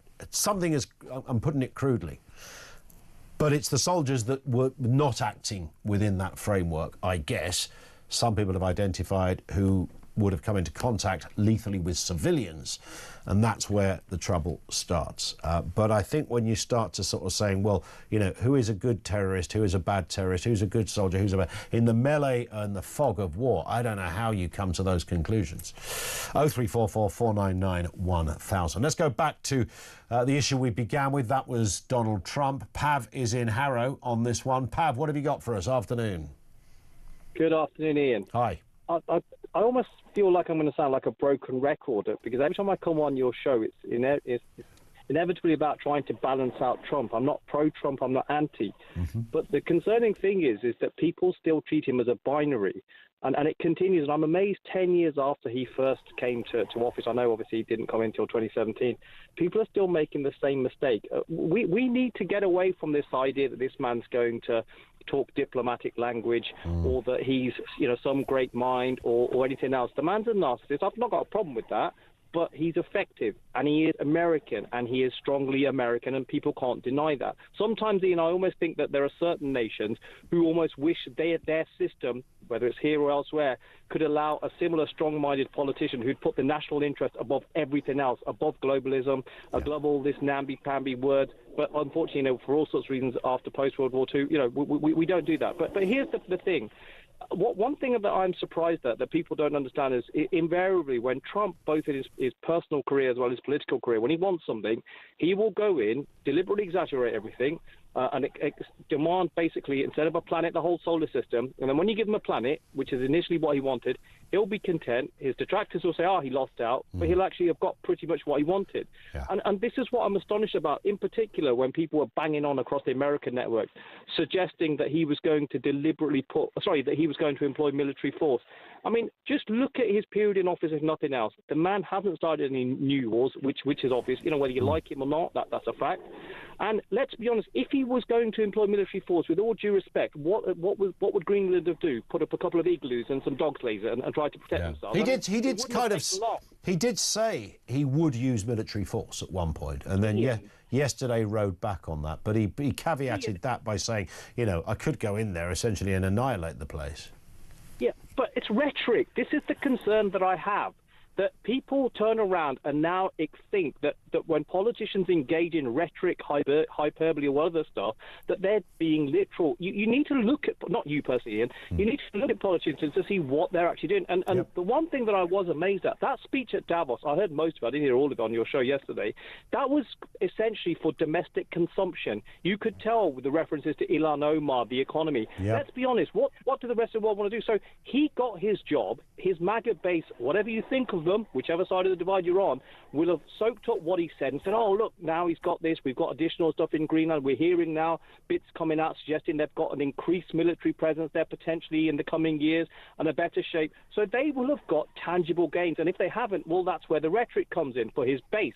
I don't understand why people across the world lose their minds and their marbles, basically turning around and contrasting or comparing him, shall I say, to autocrats of the 20th century and stuff. Whatever you say, and whether you like him or not, he is effective for his country. It's what he was voted on. Sure. And from his perspective, he's a patriot. Now, if people don't like that, fine. But shall we just turn around and just shed the hyperbole and try to look at intellectual bandwidth, whether you're pro him or anti him, and say, these are the things he does well, these are the things he does badly, and let's be honest, and the one thing, and I will finish on this, Ian, the one thing that I did chuckle with, which I still think Americans get wrong, is when they turn around and talk about everybody wouldn't speaking German or Japanese, well, yeah, there's an argument, because, of course, without going into history, the Soviet Union, the Eastern Front, as opposed to the American. But one thing that's absolutely clear, and I'm surprised that he didn't say this, is if it wasn't for the Americans, we'd all be speaking Russian. And that's absolutely without doubt. If anybody was either alive or studied the Cold War, that's why he should hang his hat on. So whether you like him or not, just suck it up, because at the end of the day, he'll be gone, and the entertainment will be gone with him. There it is. Pav, thank you very much indeed for that. I did think it was kind of interesting yesterday. He said, if it wasn't for us, you'd all be speaking German in a country that is German-speaking. That was kind of an interesting... it got a free pass, that one. Nobody quite... People look at each other and go, what is he talking? I won't do the accent. What is he talking about? Zelensky is currently speaking in Davos. We'll be taking the whole 1 hour and 30-minute speech live. No, we won't. But he's speaking now, so whatever he comes up with, anything significant, but he has told the World Economic Forum that his meeting with Donald Trump went well, and it was very important. He reiterated that Ukraine needs the US for peace negotiations and security guarantees. It's that big one. It's the security guarantee thing that is absolutely pivotal to all of this. He added that talking to Trump was not simple, but it was positive, and that is enough. The words of Zelensky speaking at the World Economic Forum. You notice the World Economic Forum has now got a whole new image from the one it had like half an hour ago. Maybe it's because Klaus isn't there anymore, the suspender-loving dodgepot. Could be that. Now it's time to find out, there's a crunching gear change here, to find out how you could be in with a chance to win a trip of a lifetime to Trump's America. Yes, we're talking San Francisco. This could be yours. We're giving away the flights. You get the flights, 3 nights stay at a 4-star intercontinental hotel, plus, and this is a real touch, this one, 2,500 quid in spending money, plus tickets for the Super Bowl. It's a biggie. Here is how you can enter. For your chance to win, text TALK to 83338. Texts cost £2.50 plus your standard network rate. Or call 0343 418 7260. Lines close 22nd January 2026, 4 p.m. That's when you'll need to answer your phone if it rings. 18 plus, UK residents only. This is a network promotion. Full T's and C's at TalkSport.com. So for your chance to win, text TALK to 83338 now.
Why are our politicians crucifying our veterans? I am so angry. I am so furious. None of them have ever carried a rifle. What's next? Afghan? Iraq? Hey? No shame on these people. Disgrace. These are men and women who put their lives on the line for our country, and we've got a government who thinks it would be a good idea to prosecute them. This is the same party that's gladly going to sit round the table with Jerry Adams and IRA leaders who blew to smithereens people's lives, their homes and their businesses for many, many years. Across the UK, on DAB+, on YouTube, on your mobile, and on your side. This is Talk. 10 to 3, reference Trump. John in Kent says, this is the best, most beautiful text, and I can tell you it's going to be great. Without this text, in fact, without my text, there will be no other text, not one. So from yesterday, I say I lean towards Team America. We have seen, I like what you did there, John. We have seen the lack of support from the EU from our initiatives where Germany are paying more to Russia for gas than weapons for Ukraine. But despite the worst government of my lifetime, I support Team UK. Well, that's the point, isn't it? We should, and it's kind of counterinstinctive in many ways, because you think, why would I want to support Keir Starmer? Well, it's not that I support him and his politics, but I do want my Prime Minister to win everything. I want them to get the best trade deal. I want my Prime Minister to do well. And that in a democracy, if your man doesn't get the job, you hope that the person that does get the job does as well as the man you wanted to get the job, or at least aspires to. So it's curious, but when you have a government that is so inadequate as this one, I was about to say appears to be, but I think we can demonstrably say then you kind of scratch your head and think, well, you know, I think we need something more. We need the kind of basic nuts and bolts. We want proper kahunas on this thing. Michael is in Birmingham. What have you got for us, Michael? Yeah, hello. Hi. Excuse me. Right. It's just this thing about the migrants going to camps and whatever. Yes. This really is shuffling deck chairs on the Titanic. I mean, the thing is, the Labour Party and the lefties are very clever about saying, oh, we've emptied the hotels or we've cut NHS waiting lists.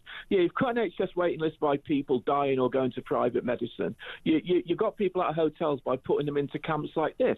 The problem is that they're illegal and they shouldn't be here. They should be reducing the numbers. Yep. But they're not going to. All I will say is, and, you know, I don't want this point taken the wrong way, is, you know, the pink ladies and the threat to girls and women and whatever, which is absolutely terrible. But it's dangerous to focus on that because it's too easy for the left to swat that away and say, well, it's only a minority, which is actually true. You know, you could say that, well, all men pose a threat because a minority of men pose a threat. You get what I mean? So you know, the fact is that they're just here. And I know that sounds terrible. They've come illegally. They've no right to be here. They're a drain on the public purse. And it's their numbers that should reduce, not the location changed. Where do you think that the story goes with this? Because, you know, the government, and it's now sounding like a joke, isn't it? You know, first we had smash the gangs, and now we had close the hotels. Well, closing the hotels doesn't address the problem. Arguably makes the problem worse because all of those people are going to go somewhere. So now we've got more army barracks. So the problem is getting worse. If Keir Starmer was sitting here now, Michael, talking to me and you said to him, do you want to solve this? He would say, and he might even mean it, even as a mad lefty and a human rights lawyer, he might say, of course I want to solve it. But can he? Yeah. I mean, what is it that what's stopping him? I mean, there are options. I know it's not easy, by the way. Look, his plan is painfully transparent. By the way, I mean, I'll say one thing about Kemi Badenoch. If she was voted in, she'd be the best-looking PM we've ever had. I know I shouldn't say that, but I'm going to say it anyway. But I don't know. We had Liz Truss. Yeah, Stop it. Let's not. Yeah, I know. Yeah, no, we'll both get in trouble here. yeah. But no, well, Keir Starmer's agenda is as plain as the big nose on my face. Is frankly, it'll get near to the election. He'll declare an amnesty and give them all the right to vote, and that's his plan. Yeah. And that's his way of solving it. And bang, immigration's gone. We've got no more illegal migrants because I've legalised them all. There it is. Love it. Michael, thank you very much indeed for that. Julian says Starmer's ice, more like Starmer's slush puppies. It's good. There are considerably more TV licence enforcement officers than there are slush puppies. Yes, that's a fair point. I think our lawyer said to us that we spoke to, there are 5,000 people in the Home Office. But then, of course, there's Border Force. That, you know, when you watch the, what's the border programme called on the, you know, what's it called? It's called Border Force, isn't it? What's it called? There's the Australian one, Nothing to Declare. Anyway, it's under that kind of... And every now and again they show you... They're normally doing the airports, but once in a UK Border Force, once in a while they'll show you a raid on a takeaway somewhere where there's 77 Chinese blokes living behind a wall in some dicey takeaway in Stevenage or something. So you get to see... So those guys are already out there as well. But it's interesting to know that we have more TV licence enforcement officers. Julian's probably being... you know, comedic with it than we do Border Force people. I wouldn't be surprised. Tony is in Lancashire. Tony, we've not got long, but I'm sure you can do it. What are your thoughts on this? It was just a dead quick one with regard. I mean, I'm very much against the illegal undocumented, and I think it's horrendous the way we just throw them into community. But when they were saying about the big numbers, why don't they have to be sponsored by somebody who's saying, you know, oh, well, family members know where they are and all the rest of it. If you come into a country, why not have a family member who's responsible for you being there, whether it be a deposit that they put on there or whatever, so at least you've got some sort of comeuppance, because we just seem to just let people just come in and wander willy-nilly and, you know, you never see them again. That's the bit, isn't it? I can't get my head around why it would be controversial to say, OK, we are going to look after you until your claim's been processed. We'll even feed you and put a roof over your head and keep you warm, but we're not going to let you go wandering around. But that's not a thing, right? How is that not a thing? How is that like rule number one? We'll give you all of this, but you can't get out the camp. Absolutely. We got them initially and then we let them go. It's like closing your eyes with a handful of sand, throwing it on a football field and then going trying to pick the grains up. Yeah. Absolutely bang on. And as for putting all of these immigrants into military facilities, what a load of barracks. What a load of barracks, especially when they reach the armoury cabinet. Tony, thank you very much for that. Tony in Lancashire. Mary in Devon says this government is a disgrace. 1 minute asking retired soldiers to sign up in case they are needed, but then passing a law to punish the same soldiers who've defended the country, something that Starmer doesn't and won't do. He won't even go and face Trump. A total disgrace. And Amanda says, I struggle to think of any part of society Starmer hasn't attacked or offended. The old soldiers are the last straw. Who will rid us of this evil man? Or is he just inept? Amanda, thank you very much indeed for that. 0344 499 1000. Loads more to get through. We didn't do the voice of doom, did we? Didn't do the voice of doom. Oh no. Maybe we can squeeze it in after the break. Unless you can tell me now who you think this is. This is your chance. And again? This is your chance. And again? This is your chance. Oh, go on then. This is your chance.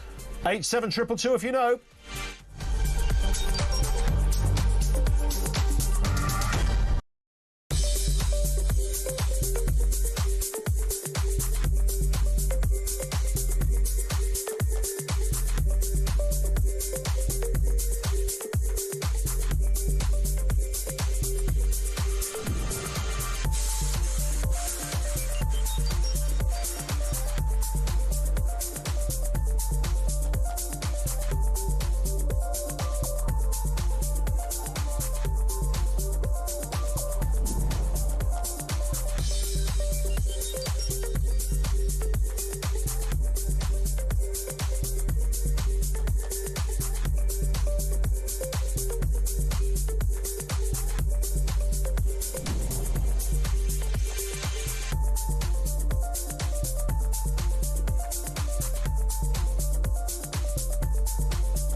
across the UK, on DAB+, on YouTube, on your mobile, and on your side.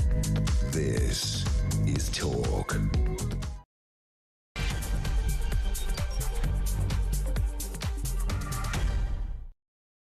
3 minutes after 3 o'clock. Yeah, welcome back to the home of common sense. Loads to get through here. Donald Trump unveiling his Board of Peace earlier today in Davos. The UK did not join the ceremony. This was because of Vladimir Putin's invitation to the board. Tony Blair, is he kind of the implied representative of this country? Perhaps. Not sure how popular that really is. Will it go somewhere? Will we be living in a far more peaceful world in a couple of years' time? And will it be really thanks to President Donald J. Trump? Thoughts on that, and we'll continue to take your calls. Also, a team of 65 civil servants has been tasked with tracking down more than 53,000 illegal migrants and foreign criminals who've gone on the run. Now, I think the wider story is there are Border Force people there as well. 65 civil servants, not quite enough for the job. Response is there too. Kemi Badenoch has warned that Labour's Troubles Bill will cost the lives of frontline soldiers, hesitant to act over fears of future legal prosecutions. We'll continue to take more response on what you think should happen there. And on a lighter note, the head of science and technology for The Sun, Sean Keach, is back with us, talking us through the latest news on tech. And there's some absolute belting stories there as well. Stand by for all of that coming up this hour. 0344 499 1000. We'll go back to more of your comments as well. You can message 87222. So the world is calming down, said Donald Trump this morning in Davos, thanks to, he says, his efforts as he launched an international board of peace. At the signing ceremony of the charter in Davos, the US president said threats to Europe and America were really calming down, claiming much of it was because he had built or rebuilt the US military. Let's have a listen. Today we're announcing more details regarding the board of peace, so important. This board has the chance to be one of the most consequential bodies ever created, and it's my enormous honor to serve as its chairman. I was very honored when they asked me to do it. We had an idea to do it, and then they came, they said, you be the chairman. And but I take it very seriously. We have a great group of people and incredible young people that are leading it from within. It's running beautifully, started already, and every country, just about every country, wants to be a part of it. Just about every country wants to be a part of it. Let's speak with John Sweeney, the journalist and author of Killer in the Kremlin as well. Afternoon to you, John. Good afternoon, Ian. Nice to have you with us. One of the most consequential setups in history, says Donald Trump, and he was very grateful that he was appointed. Oh, I think he appointed himself, actually. But nonetheless, let's give him the benefit of the doubt. Is he right on the first point that this thing has some teeth and it will make a difference? No. Any particular... I do love a one-word answer, you little tinker. What? Sorry, no, I love it. I love it. I understand the spirit of it as well. So why not? Because it did... You know, he made a big thing of it. There's some big players there. Tony Blair, for goodness sake. I mean, it doesn't get any better, does it? I mean, get real, Donald Trump. Tony Blair is not the British Prime Minister and hasn't been so in the lifetime of quite a lot of us. Obviously not me or you, but he's not the Prime Minister, and the Prime Minister has said, I'm not joining this, or that's the message, because you've invited the war criminal Vladimir Putin, who's currently prosecuting a brutal war against the Ukrainians, which is part of Europe. It's a democracy. And yeah, you know, it's fine for sort of Blair to take part in this charade, because presumably nobody asked Tony Blair to be a pantomime dame during the panto season. But, you know, this, if somebody is to say, this is serious diplomacy, all I can say is, oh no, it's not. It's a joke. No one in Europe, none of the big players in Europe, neither Britain nor the French or the Germans or the Dutch or the Italians, and not the Danes, and certainly not the Greenlanders or the Icelandics, have joined this nonsense, because Vladimir Putin has been asked, and the Russians are saying, oh yeah, fine, we'll bung £1 billion to this nonsense. But what's striking is, the people, two people have signed up for the £1 billion, two countries, Russia and Pakistan. And neither of them are proper functioning democracies. All the great and powerful democracies of the world who said, no, we're not doing this. It's stupid. It's a vanity project. I'll be interested to see whether the US Senate, and it needs a 2/3 majority of the US Senate to ratify this.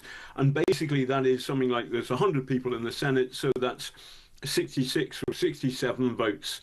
It would be interesting to see. And roughly there is a tiny majority for the Republicans, like 51 to 47, a couple of independents. It will be interesting to see whether Trump can get the 66 or 67 votes through the Senate for this, and how many Republican senators will peel off. He may still do it, but by the time of the midterms, that's this November, America will elect 1/3 of its Senate. And I think the Republicans will get a thrashing. And what will then happen is that Trump is in a much more difficult position to get this kind of nonsense through. And he's in he will be in trouble then. I mean, if for no other reason, when you look at this roll call, John, I mean, Vladimir Putin on the peace board would just be satire, and quite bad satire on any other day of the week. Tony Blair being there, let's remember his CV in the Middle East is not exactly one you'd whip out as your greatest accolade. That's also a bit of a dark joke as well, isn't it? I mean, well, yeah. I mean, like, who else hasn't been invited? Harold Shipman, Jeffrey Epstein. It's not good. This is the fascist international. And I think it's a mistake for Blair to... I think Blair wants to do something useful as far as he sees it in Gaza. And this is the price worth paying. But I thought Mark Carney, the Canadian Prime Minister's speech at Davos the other day, was quite something. And he set out, listen, we're not in a transition, we're in a rupture. And effectively, he was pointing his finger at Trump, but also the Chinese Communist Party, and Putin, and saying, listen, here are the big powers, they're behaving disgracefully, they're behaving as though might is right. And we who are the middle powers, people like Canada, but also that means us and Britain too, and the individual component countries of the European Union, France, Germany, etc., we need to stand up for what we believe in. And I think that Blair's, Blair's argument that he's some kind of Democrat is just he's holed himself. He has embarrassed himself by taking part in this charade. It won't last long. It will have no real function apart from being a talking shop for the fascist international, for people like Putin, who bomb civilians, who bomb kids, who's currently freezing Ukraine, and poor people in the big cities are freezing. And the reason they're doing that is because Vladimir Putin isn't, he's not prosecuting his war at all successfully against the Ukrainian army. He's seeking to freeze and chill the bones of the poor Ukrainian civilians. This isn't on, and Trump's Board of Peace is a whitewash organisation, won't last long, and the quicker it dies, as far as I'm concerned, the better. Could it not have, I mean, I could say you're very cynical, John Sweeney. Maybe it is just... Look, listen, you've been around the block. I know that you think about these things before you say them, but there is always that possibility. Sometimes the stranger things happen out of the most curious set of events. Could it be that this incredible? I mean, it's a big old cast of characters he's got there. They could do it, John. Yeah, Ian, there are no fairies down the bottom of your garden. I'm not going to talk about Santa because I don't know, but kids might be listening. But there are, listen, the great threat to European security, to us in Europe and in Britain, is Russia's brutal war against Ukraine. Russia invaded Ukraine twice. Now, All of that has been knocked off the agenda in Davos because this silly man with his silly walnut whip hairdo has said, Donald Trump has said, I want to take Greenland, possibly by force. And the big moment at Davos was when Trump came along and said, actually, I'm not going to do it by force. So that threat has gone away. But it's a massive waste of everybody's time. The consequence, of course, is grim.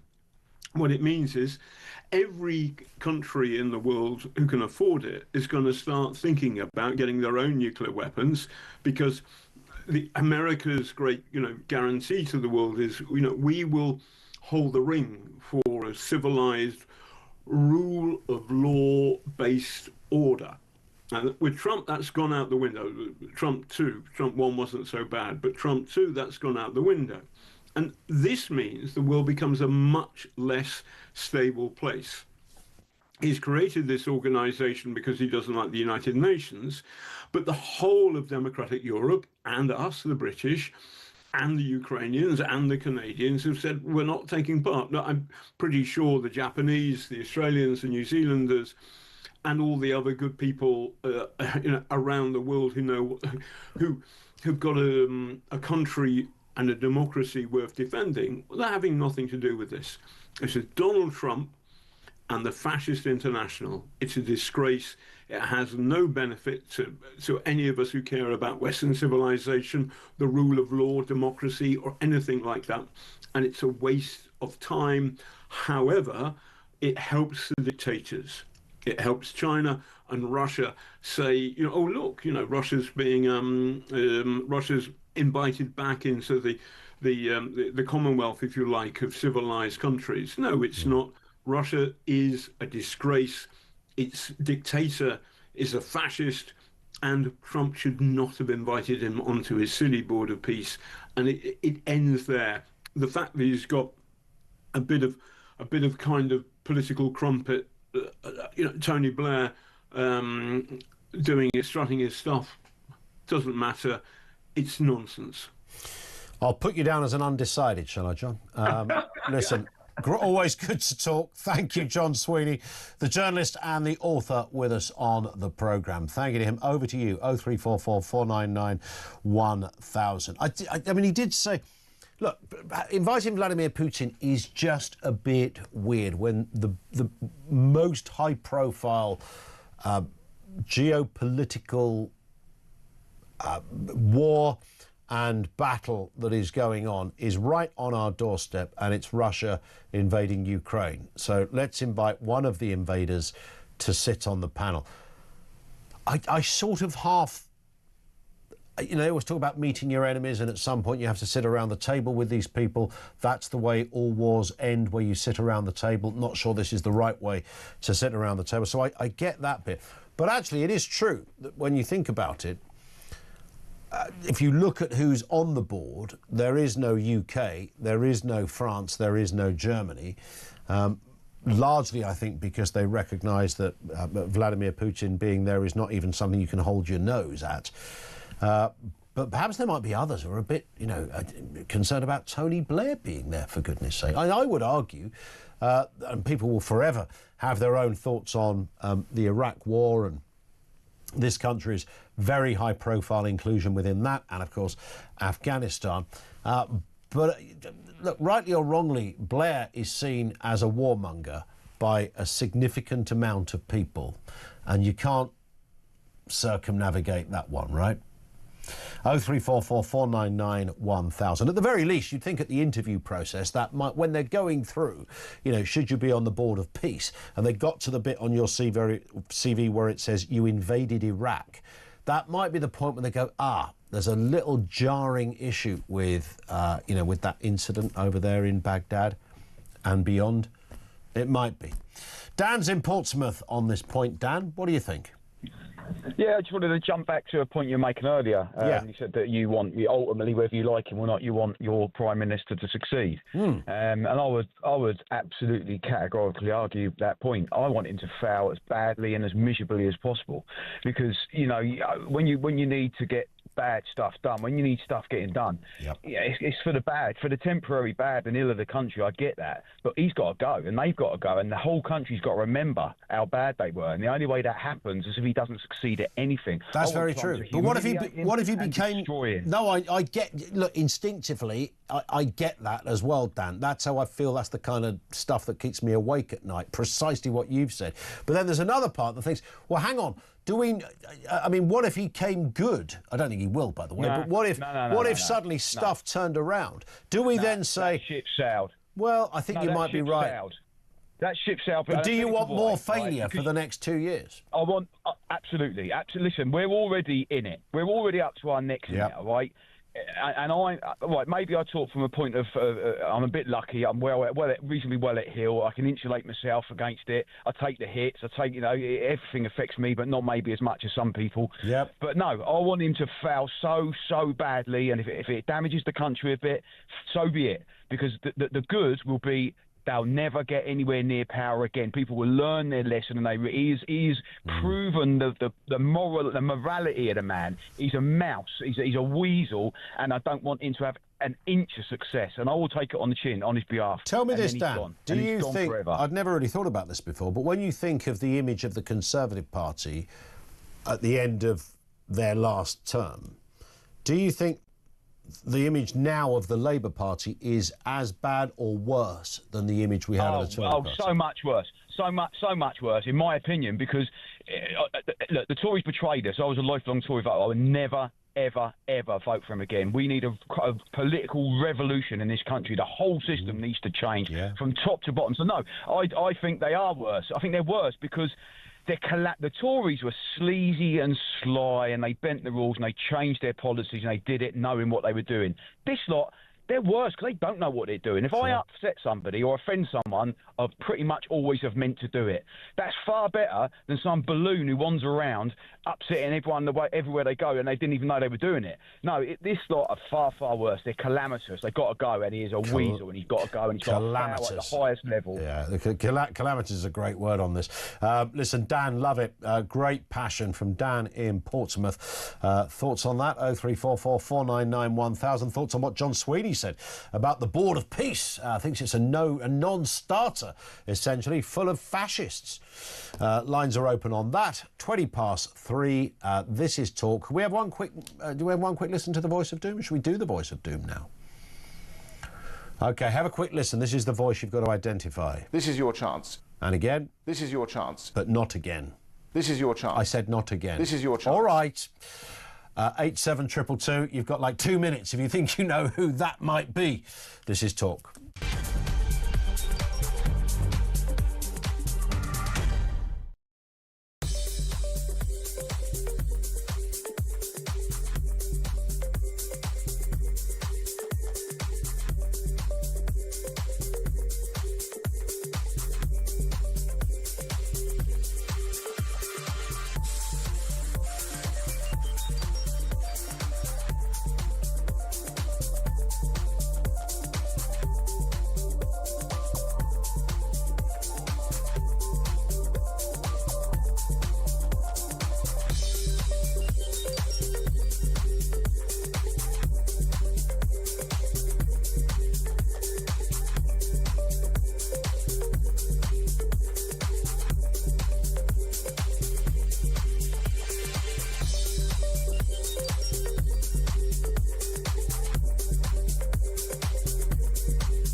We're calling that Chinese super embassy a spy hub. I mean, we're actually having to move cables away because of security concerns about spying. Keir Starmer is now saying, oh, well, the advice says this. I'm saying that it's time for politicians to bring the politics into it, think about the risk, take the politically right decision on Chagos as well. That is a deal that benefits China, paying Mauritius £35 billion.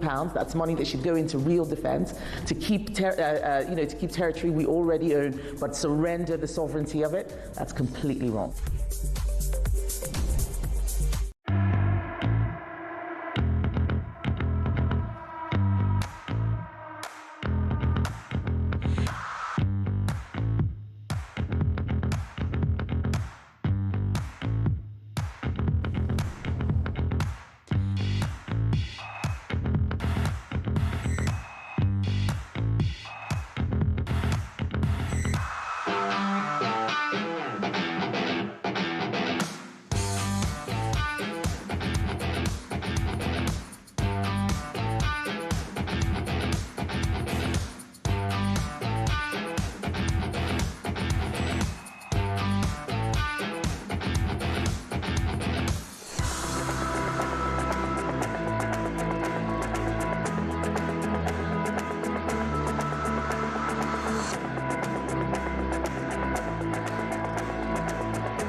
across the UK, on DAB+, on YouTube, on your mobile, and on your side.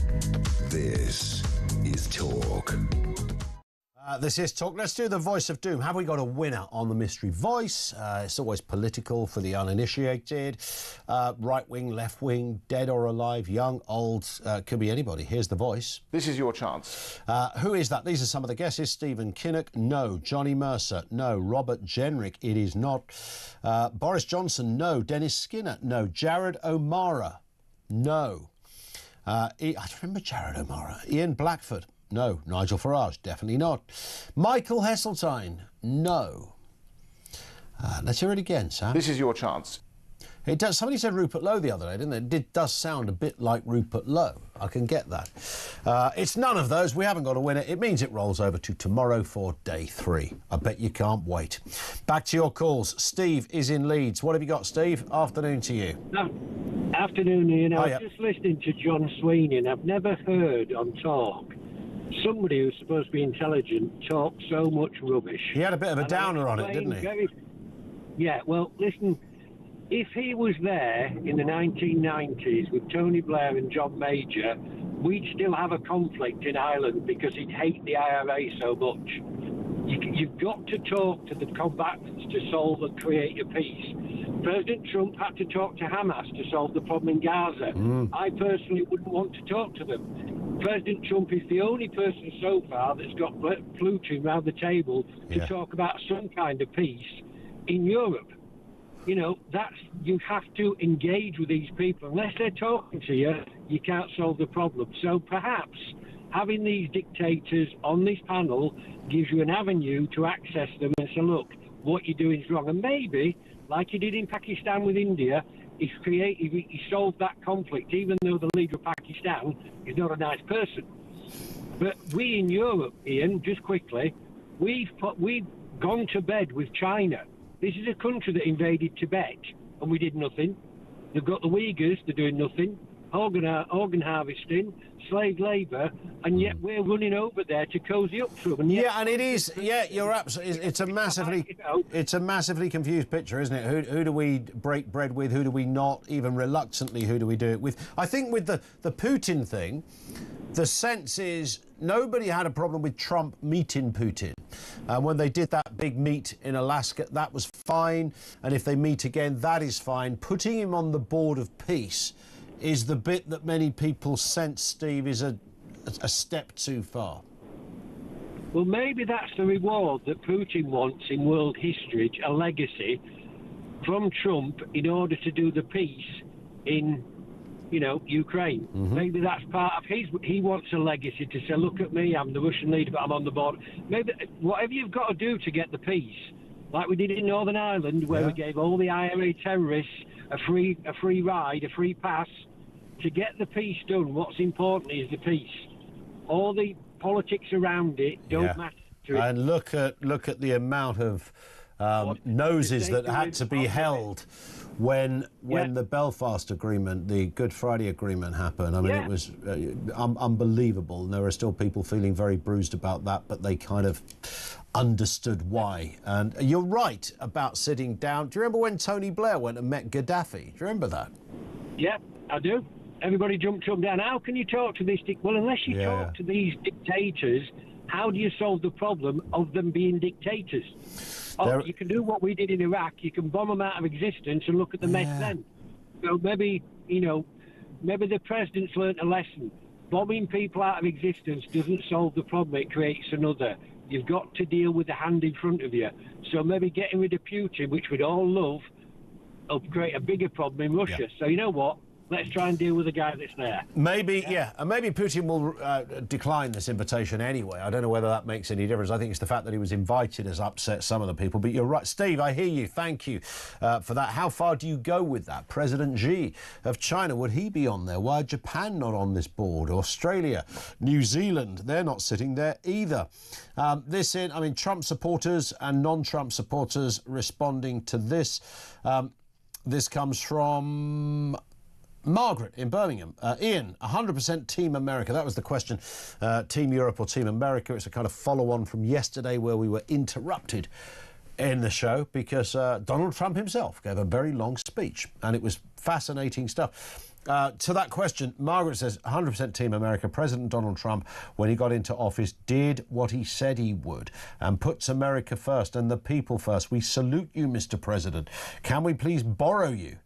P.S. A strong leader, definitely not boring. That's Donald Trump. Although this from Nick, who says, Trump, strong, seriously. He's weak, pathetic, dirty old man who's desperate for constant praise and admiration. It is strange that standards some people have for what they consider to be a strong character. Thank you, Nick. I suggest you take up that argument with Margaret in Birmingham. Richard is down in London on Donald Trump. Where are you on all of this, Richard? Hi. Good to speak to you again, Ian. Something's becoming clearer and clearer to me. Because it was interesting that you said earlier to somebody, you spoke to somebody in America who said that America was very divided and she didn't feel that she could go to certain places. Yep. And then you started to say, well, actually, it's very different over here. But then you yourself said, well, I'm not sure I could put up a Farage poster even in Sevenoaks. I think both countries, both Britain and America, are incredibly divided. It looks like it's better in Britain than America, but you see, in Britain, if you say the wrong thing, you can be, as we saw with Lucy Connolly, you can wind up in prison fairly easily. And the key thing, Ian, I think, is that the left have been trying to change both countries. Yep. In a way, they started in Britain first. Britain, if you like, was the prototype for really what I see as a social engineering process. And Trump has managed to stop the left, and that's why he's hated. In Britain, we've not been able to stop the left. It's effectively game over. I mean, it's not. There's obviously things we can do. But if I just make a quick argument about Britain, when I say the left have been trying to make a new country, what I mean is, if you look at what they've been doing since the Second World War, there's three key dates, I think. 1948 with the Commonwealth Act. They opened up the country to 1/4 of the population of the entire world. Now, if you compare that, now we won the war, and yet apparently Labour wanted to open up. I mean, obviously they all didn't come. They couldn't have come. But in theory, there's a famous speech made by a man you'll probably remember, a man called Butler, Rad Butler, who said that Labour had basically allowed 1/4 of the entire world to come here. It's 1948, Ian. I was going to say, that goes back a few years. Yeah, it goes back at least 75 years. The next key date is 1968. Because, of course, in the 60s, with the rise of Enoch Powell, British people really sort of 7 out of 10 were saying, look, we don't like what's happening. Yeah. And in a sense, 1968 marked the time when the political establishment said, we've got to effectively stop the debate on this. And so you had these incitement laws that were brought in. There had been no incitement in this country. This country had no Ku Klux Klan. There was no real incitement, but the political establishment needed to shut people up. They didn't want people making speeches like the Enoch Powell speech. So 68 is an important day, and of course, the legislation to control what we can say, Ian, has got worse and worse and worse. I mean, it's been every decade. Howard Wilson and Callahan carried on.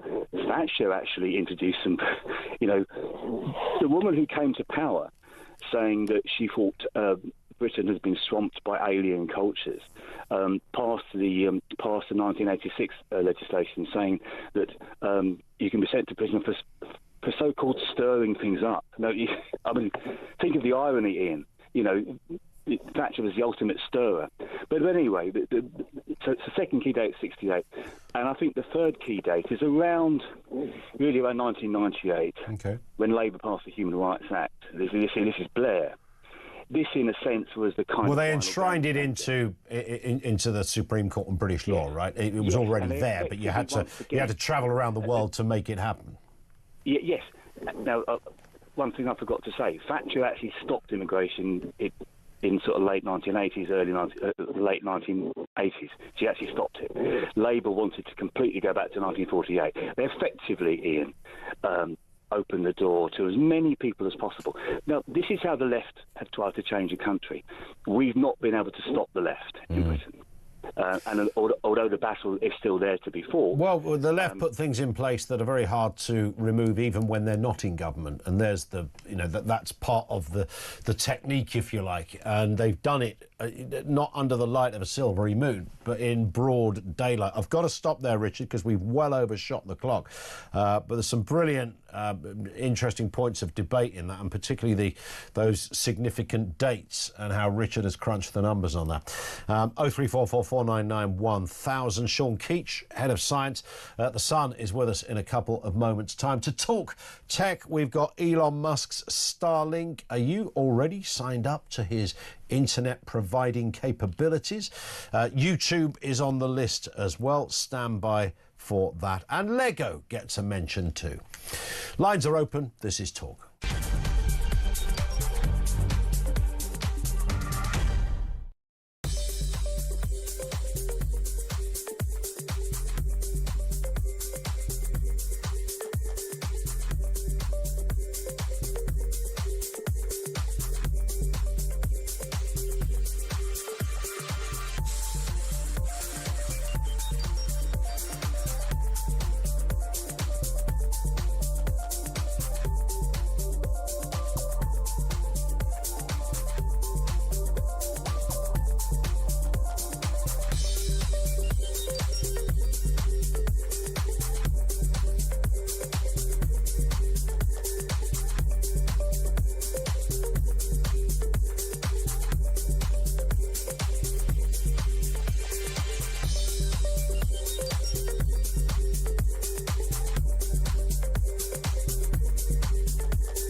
Across the UK, on DAB+, on YouTube, on your mobile, and on your side. This is Talk. It is Talk. It's 25 to 4, and look who's just got back again. Sean Keach, fresh from his festive technical break, has returned. It's not your first day back at work this year, is it? No, thankfully That's one heck of a break. Although I am Sean. longing for Christmas. I still sing the Christmas carols all through the year to get me excited again. Is that what you do? Yeah, I do. I don't know if my wife loves it, but I certainly do it. I actually heard a Christmas song in the loo yesterday. Lucky you. And I think it was because in our not in my loo, in the loos here where they pipe through music. And is it Stop the Cavalry or something like that? That one. They must be on a discount or something. That's why they're playing it. And I thought, it's a Christmas song. I do Good King Wenceslas in the shower. It's lovely. I You won't do do that? it on air. I Yeah. won't disappoint the Okay, that sounds like a technique rather than a song. How do you dry? Oh, the Wenceslas technique. Yeah, it is interesting. Like the Christmassy vibe is lovely, isn't it? And I miss it. And it would be okay now because it's winter. We are midwinter. It should be freezing cold, and there should be kind of the suspicion of snow. And instead, it's like a flipping monsoon out there, and it's not even cold. It is, but I think it's a nice time to stay indoors and just appreciate the quiet and the peace of things, which is what Christmas is great for. Read a book. Read a book. I know, but it's made so much better when it's a bit icy and chilly outside, That's not true. just peeing down. However, at least we have the world of technology to continue with stories keeping us interesting. One thing that's, of course, been happening a lot since we last spoke is the focus on under-16s and social media. Yesterday, the House of Lords voted in favour of the idea of banning under-16s. This is going to be one of the big stories this year, I think, for social media. So the Lords have voted for this amendment to the schools bill as a way of sort of speeding up this process, but the government says that they're going to try and vote it down when it comes to the Commons because they've launched their own consultation and they want to do it in their own way. The problem is that a lot of Labour MPs actually support this idea of doing an under-16s ban, so I think there's going to be a lot of contention. It pulls me in so many different directions, this. There is a big suspicion from many people that, and understandably, and the online safety Bill, is full of bear traps, and there's journalistically, and this is where I think we all come in if you do this for a living. You have to be worried when a government says, we're going to give you a bullet point list of things you can't put online. That's the bit that we should fear. Now, of course, the argument is, well, this is about kids not seeing pornography and violence and torture. What's wrong with that? Well, when you put it like that, nothing's wrong with that, but who sets the list of what is acceptable? It's very interesting. The public generally supports the idea. About 75% of the public say that they do support it, and about half of those people say that they strongly support it. Interestingly, it's the children's charities that are saying that the ban is a bad idea. So the NSPCC has come out quite strongly against it. The CEO of the NSPCC says that for countless children who feel shut out or unheard, it's not a luxury, social media, it's a lifeline. They're saying that a blanket ban would take away these set spaces online for them, and it might push them into darker corners of the web. Obviously, the public is very the opposite way. They're saying, you know, we need to get kids... And it's difficult because you sort of wonder whether the public just thinks that there is just an inherent problem with social media, you know, whether there is no amount of social media that can be safe for kids. Because the tech companies will say, well, we've changed all these rules, we've done this, we've done that, you know, we've brought in stricter time limits for kids, we've got the age checks, but I think, you know, for some people, they're just fed up of it and they think it's too much. Yeah, and I don't think it's not really, I don't think it's going to solve the problem, firstly, because actually what they're really saying, I mean, I agree, look, you know, most social media is for adults, it's not for kids. You shouldn't be looking at it, it's not of no interest to you. But when you get in the doom scrolling department, and I'm not talking about Twitter, most kids aren't on Twitter or Facebook, but they're on Snapchat and Insta possibly and others. So, but when you meet somebody, and we've got a couple of friends whose teenage kids have been essentially addicts of it, I mean, they might as well be talking about a kid who's on crack or a kid who's on, you know, who's drinking or whatever. The levels of, and we're talking about sleepless nights, 2 or 3 days on the trot, the kid can't go to school, they're up all night, they're on their phone, you take their phone away, it is literally like you've hammered a nail in their hand. It is that bad, and you think, difficult wow. because it's designed to be Moorish, isn't it? And, you know, I suppose in a way the tech companies wouldn't be doing their job if they didn't design their apps to be useful. I mean, that's why the algorithms are the way they are, but, you know, it has this... And another friend of ours said, actually, the most dangerous thing that they'd encountered with their teenage daughter, who's 13, was WhatsApp. That was far more destructive than anything, because, of course, all these groups begin to form, and, you know, you're in them. Somehow you can find yourself in them without even agreeing to be in them. And there was one in particular, for the year she was in, there were, I think it was 600 kids were on the group. And kids were waking up in the middle of the night to check if they had been insulted. And when you're a 13-year-old girl and someone calls you the B word or the S word or whatever, you know, that's not something you go, oh, it's just an idiot saying it. That plays on your mind. And she felt, that the couple that I'm talking about felt that it was more destructive than anything else they'd seen their daughter on. I mean, when you think about how bullying could still be so destructive, even in the pre-internet age, I mean, it's so much worse now because it's non-stop. WhatsApp, I suppose, is particularly problematic because no one can see into it. It's encrypted, and if you're not in that group chat, you don't know what's going on in it. And also, quite interestingly, in the Australian social media ban, because obviously last year they banned under 16s, WhatsApp was exempt from it because it's the messaging. So, you know, stuff like TikTok was banned, but we don't know what's going on WhatsApp, and WhatsApp wasn't banned. So, Indeed, yeah. And I can really see how WhatsApp, I don't struggle to see how WhatsApp could be a bigger problem than, you know, Facebook or something. I mean, that to me is quite easy. But it's hard, because I suppose lots of parents would say, well, WhatsApp is how I communicate with my kid when they're away from home. So it's difficult, isn't it? Well, some people now don't even know about texting because they don't see it in the normal text way. Sometimes I wish I didn't know about texting. Might be more peaceful. Well, they know about WhatsApp, if you distinguish just, you know, using your normal text thing. I mean, I always thought WhatsApp was a sort of a ropey, low... This is a weird view I've got on this.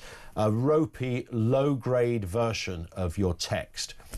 You know, you get your phone, you buy your phone, and it's got a lovely, beautifully built text capability within it. And then you've got this WhatsApp which comes along, which is a bit like having a camping stove in your kitchen rather than a cooker. It's funny, if you go to America, a lot of people would agree with you, because there, WhatsApp is sort of like an alien technology. Most people in America use iMessage on the iPhone, and it's very popular. And they sort of see you as strange if you're using WhatsApp. There is one organisation that are being a little more serious. In fact, I often hear this, that actually YouTube have been well ahead of the game on what you can and cannot see. People assume YouTube is, you know, it's got all sorts of horrendous stuff. They're actually quite strict on what you can look at, and they're about to get stricter with their YouTube Shorts. You're definitely right about YouTube, because they have basically a completely separate version of YouTube called YouTube Kids, which is very curated, and it's supposed to be very safe for children. A lot of parents really like it.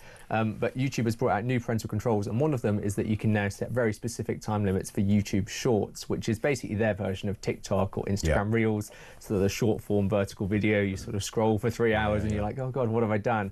You can now set 0 time limits as a parent each day. So if you're like, my child needs to do their homework today, you can ban them completely from YouTube Shorts, and maybe they could still watch an educational video on YouTube proper about, I don't know, physics or chemistry or whatever, but they can't just mindlessly scroll from YouTube Shorts. You can also set up bedtimes and take a break reminders, but I think the controls over YouTube Shorts, I think a lot of parents will enjoy. And I think that seems like, because it is the doom scrolling, and it is the Shorts, they're the ones that get the attention. You lose yourself in it, don't you? It's like 3 hours have gone by. Where did it go? I mean, I have this 1,000 cat memes. I'm arguing with my 12-year-old on the whole YouTube thing, and which is likely to become more of a problem. So he's not really on it, but once in a while he's allowed a bit of time on it, and he watches funny stuff, and that's his thing. Sometimes he watches music videos.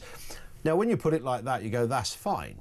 But of course, it's where else something might take you at some point. You only want to see, you know, I've shot up in the room when I've heard something in a lyric and thought, you know, I'm not that comfortable with that. And that's just him listening to random music on Alexa. But the Shorts is where that age group find the entertainment. I think they're not going to sit and watch 4-minute videos of a bloke being pulled over on the M5, even if it is funny. That's good content. I think the interesting thing is people watch YouTube proper videos in a different way, because you search for something and you look for a specific topic. The Shorts, it's algorithmic, so you don't know what's going to pop up next, and then that can take you down certain paths. And I think that's the problem for all of these sort of scrolling apps like TikTok and, you know, Instagram Reels. You don't really know where you're going to end up, and parents feel like they don't have much control over it. You know, you can see your kids' YouTube search history and what they're watching on YouTube. You don't know where the algorithm will take them on Shorts, and so having more control over that is a good thing, definitely. Let's talk about Elon Musk. Fascinated by this story. The great, I mean, this is the disruptor model, I suppose, of life, isn't it? Because he's doing it with super fast internet linkage from space. What's going on here? It's very Iron Man, but if you've been following the space news over the past few years, you will have noticed that Elon Musk is sending a lot of satellites to space. And he has this service called Starlink, which basically beams down internet from the sky. So there's a big constellation in the sky. You can get it all over the world, including the UK, and they've launched a cheaper new plan in the UK that's £35 a month. Previously, the cheapest one you could get was £55 a month, so it's starting to feel quite competitive. It's a decent speed, 100 megabits per second, which is more than the UK median. So it's a pretty good offer, and I think for most people, the benefit of Starlink is going to be if your normal internet is rubbish, maybe you live somewhere rural and you can't get, you know, if you've got underground fibre cables, this is a great option, because all you do is just put a dish, almost a bit like a Sky dish or a satellite dish, put a dish in your house, and it can be in your garden or wherever, and it beams down to that dish, and then it just works like regular internet, so just like connecting to your normal I've Wi-Fi. heard people say that indoors it can be an issue. So satellite can't go through your roof, but as long as the receiver is outside, that's totally fine, and then it can just relay the signal indoors. So what would it? So you'd be all right. So you could put you put the dish outside. Yeah, you put the dish outside. Is just it like a Sky dish, or is it smaller It's almost than that? exactly like a Sky dish. I mean, it looks slightly different. I'd say it looks a bit more sci-fi and cool. But effectively the same. As long as it's outside, the satellite has line of sight to the dish, and then it just goes into your house and then works like So you wouldn't suffer being inside the house. No, and it doesn't matter if you don't have good, you know, copper cables or fibre cables running to your house. You could live in the wilds of Scotland and you could still get a good internet connection. Because we had the classic thing happen, and I actually thought it was a joke, and I thought I was on some kind of hidden camera show.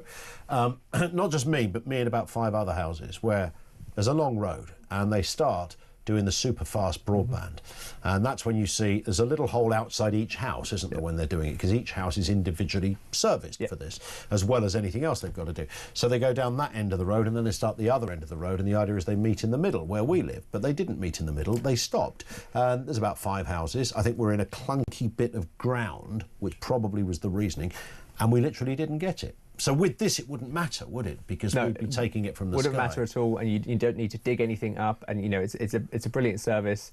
because you don't need any of that physical infrastructure. In fact, today, Jeff Bezos, rival billionaire, has come out saying he wants to do this as well. Of course he does. With his space company, Blue Origin, I think, owe to be a billionaire who's sending stuff to space, but he wants to put up 5,500 satellites. I think Elon Musk has something like 9,500 satellites up there. So a lot of satellites circling Earth, but in a way it's good because you're going to get some competition. It might drive prices down further. You've got all these competing services. Weirdly, Bezos actually is also doing it with Amazon, which he's the executive chairman of. So Amazon has a service called Leo. His rocket company is doing this one called TerraWave. So there's going to be a lot of satellites in space, beaming internet to Earth. So hopefully in a few years, lots of choice. Talking of space and talking of choice, is there some kind of thing, this is a separate subject, but it's about space, particularly the moon, where you can go on holiday to the moon? Space holidays are definitely going to be a thing in the future. You currently can't go to the moon yet. What? Although That's there are rubbish. lots of companies looking at it. Was it closed for the weekend? You can certainly like go when to you go the Centre edge of Parks and the space. pool's not working. Exactly. You get all the way up there. Well, although we are about to return... Sorry, the moon's closed. We are about to return humans to the moon. Later this year, they're doing a mission that'll sort of take them near the moon, and then in the next year or two, we'll put man and woman back on the moon for the first time since, I think, the 70s. So it's going to be pretty exciting. New golden age of space, and then hopefully 10 years' time, maybe holidays to And space. you know that the first person that goes that and comes back is going to do the gag, isn't it? It was all right, but there was no atmosphere. You just know that's going to happen. I just think that in the same way I sort of, whenever I speak to my grandparents and they didn't travel very far, I think my grandchildren will say to me, I can't believe you've never been to the moon, Sean. I can't believe you've never been to Mars. You've only been to China. That's rubbish. Would you go? Would I go? If Elon Musk rang you up tomorrow and said, you're Sean Keach from The Sun, you're like big deal in this world, get in my rocket, sunshine, we're going to blast I talk to this about my colleagues all the time, because it is possible that I could be invited on a press trip one day to the moon, and I don't know, it worries me because I've just written so many stories about rockets exploding in my time as a tech and science journalist that I think it worries me a little bit. I've seen a lot of footage of them just combusting, and so I think, maybe once it becomes a bit more regular. Well, Sam, our tech op out there, he'd go. He'd do it. Would you do it? He can have my spot. Give it a go. As long as you do some, nice footage of you. I mean, imagine, because no one's been on the moon since 1969. It would be an it's weird that no one's went back, because everyone goes, why did you not go back? I mean, what's the deal? And I think the deal is they don't need to. But you know what? And it's expensive. I quite like England. We've got a lot of nice countryside, and maybe that's enough for me. Yeah, but think of the craters. Think of the clangers. Well, you got the Peak District. You got some nice gorges. That's very true, yeah. Bromley or the moon? It's a tough call. Very quickly, Sean, just a final one. Lego. I think most people love a bit of Lego. Dads love a little bit of Lego as well. A new creation, a new type of brick. Yeah, they brought out a new brick, and weirdly very controversial. Lego fans are really divided on this, but they brought out a smart brick that can make noises, it lights up, it knows when it's near other bricks, and it's meant to bring your sets to life. So, for instance, they showed me this Star Wars set, and then as you're sort of flying it through the air, it makes the whooshing sound. Now, the sort of detractors of this say, well, the joy is that the kids make the whooshing sound, and that's the whole point of Lego, is that it sparks imagination. I suspect probably the answer is somewhere in the middle, and that some kids will love this smart Lego, and some people will just want the old bricks. But I think there is something to be said about Lego being a nice sort of offline activity. No screens, you just sit there and you just build something, and it doesn't need to come to life, it just exists. Well, it's like the Technic stuff, isn't it? Because there's a crossover there as well, and you sort of think, this is amazing and it's great, and, my lad has built a great sports car, a Lamborghini or something. But you're right. I mean, the whole essence of Lego is that it's not on. In fact, actively, I say to my kids, because they want a game and stuff, actually, why don't we do some Lego? That's always my go-to alternative, because it's not connected. And it's a bit more exciting than a jigsaw. It's an easier sell to kids, I think. Yeah. And also, often it looks like have you seen the Death Star? It's like £1,000, I think. You get a Death Star Lego, and I think that just looks incredible. The Death Star Lego is incredible. The problem with all of these things, we did a Black Panther one a couple of years ago, and that was troublesome enough, because they're big. You've got to find somewhere to put this stuff. And it's like 20, 30 hours to build. And they get dusty as well. They're hard to clean. But great fun doing. Listen, Sean, thank you as ever. Check out Sean on the Sun website. Very simple. Have a look at the tech stories there. Many more beyond the ones we've been discussing as well. Sean Keach with us here on Talk.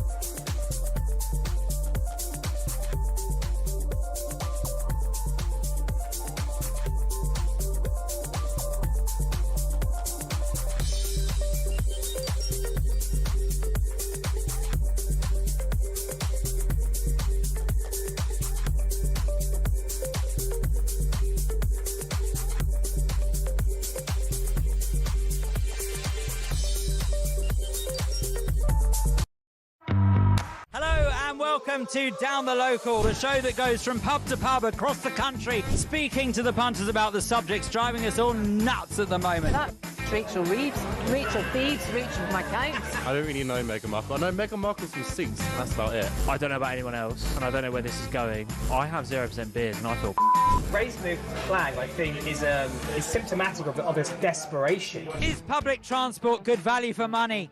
No, it isn't. You really don't like speaking to people.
Across the UK, on DAB+, on YouTube, on your mobile, and on your side.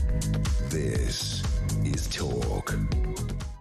Yes, welcome back. Andrew Gwynn, the Labour MP, has announced he will stand down as MP for medical reasons.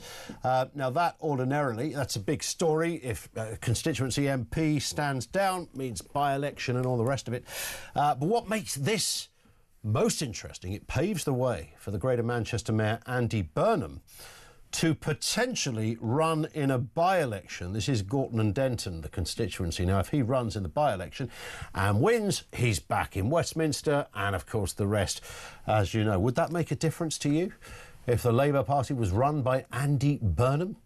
My genuine, I think fairly well thought out over a reasonable period of time view is that it will make literally no difference to Labour's chances in 2029. But others see differently.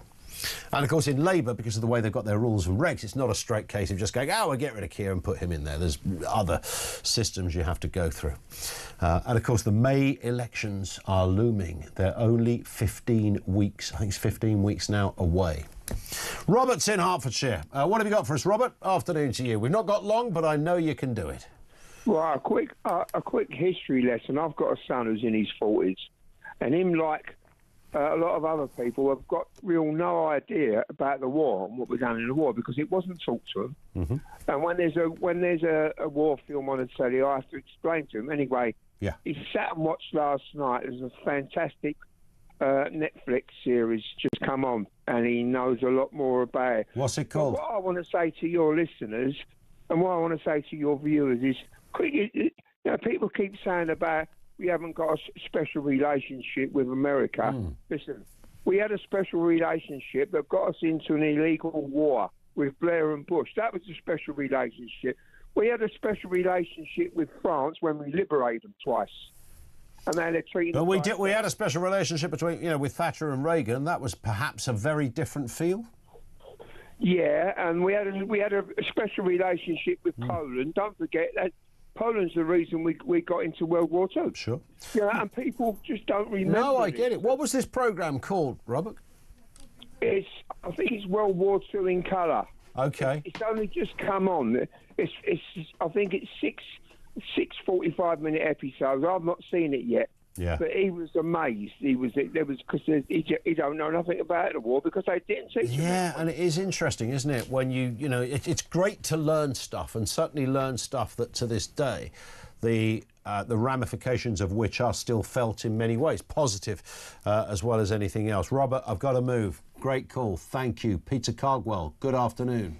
Hello there, Ian. How are you doing? Line 7. What would you like to say? Great to be in the show. Well, as I was saying to your researcher. Easy. First time, bit nervous. I'm a bit nervous, All of yeah. that, yeah. Exactly. What's happening? New to this broadcasting lark. Well, there's lots of anger in Crowborough because the illegal migrants are moving in. We're also talking about Andrew Gwynn in the last few minutes, the Labour MP, former Labour MP. Jubilation in Gorton and Denton. Well, I'm sure there is. He has said he is standing down on medical grounds now, paving the way for Andy Burnham. What's to the perhaps chances of that?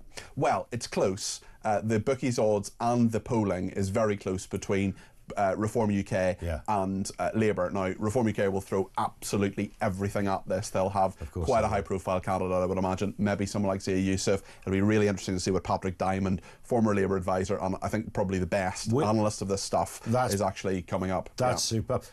Of course, we know what Andy Burnham's ambitions are. Now, he can't really hide it, can he? Because if he runs for this, then he's essentially saying, Keir Starmer, I want your job. He'll deny that, of course, but I mean, it's as plain as the nose in our faces that he wants the job.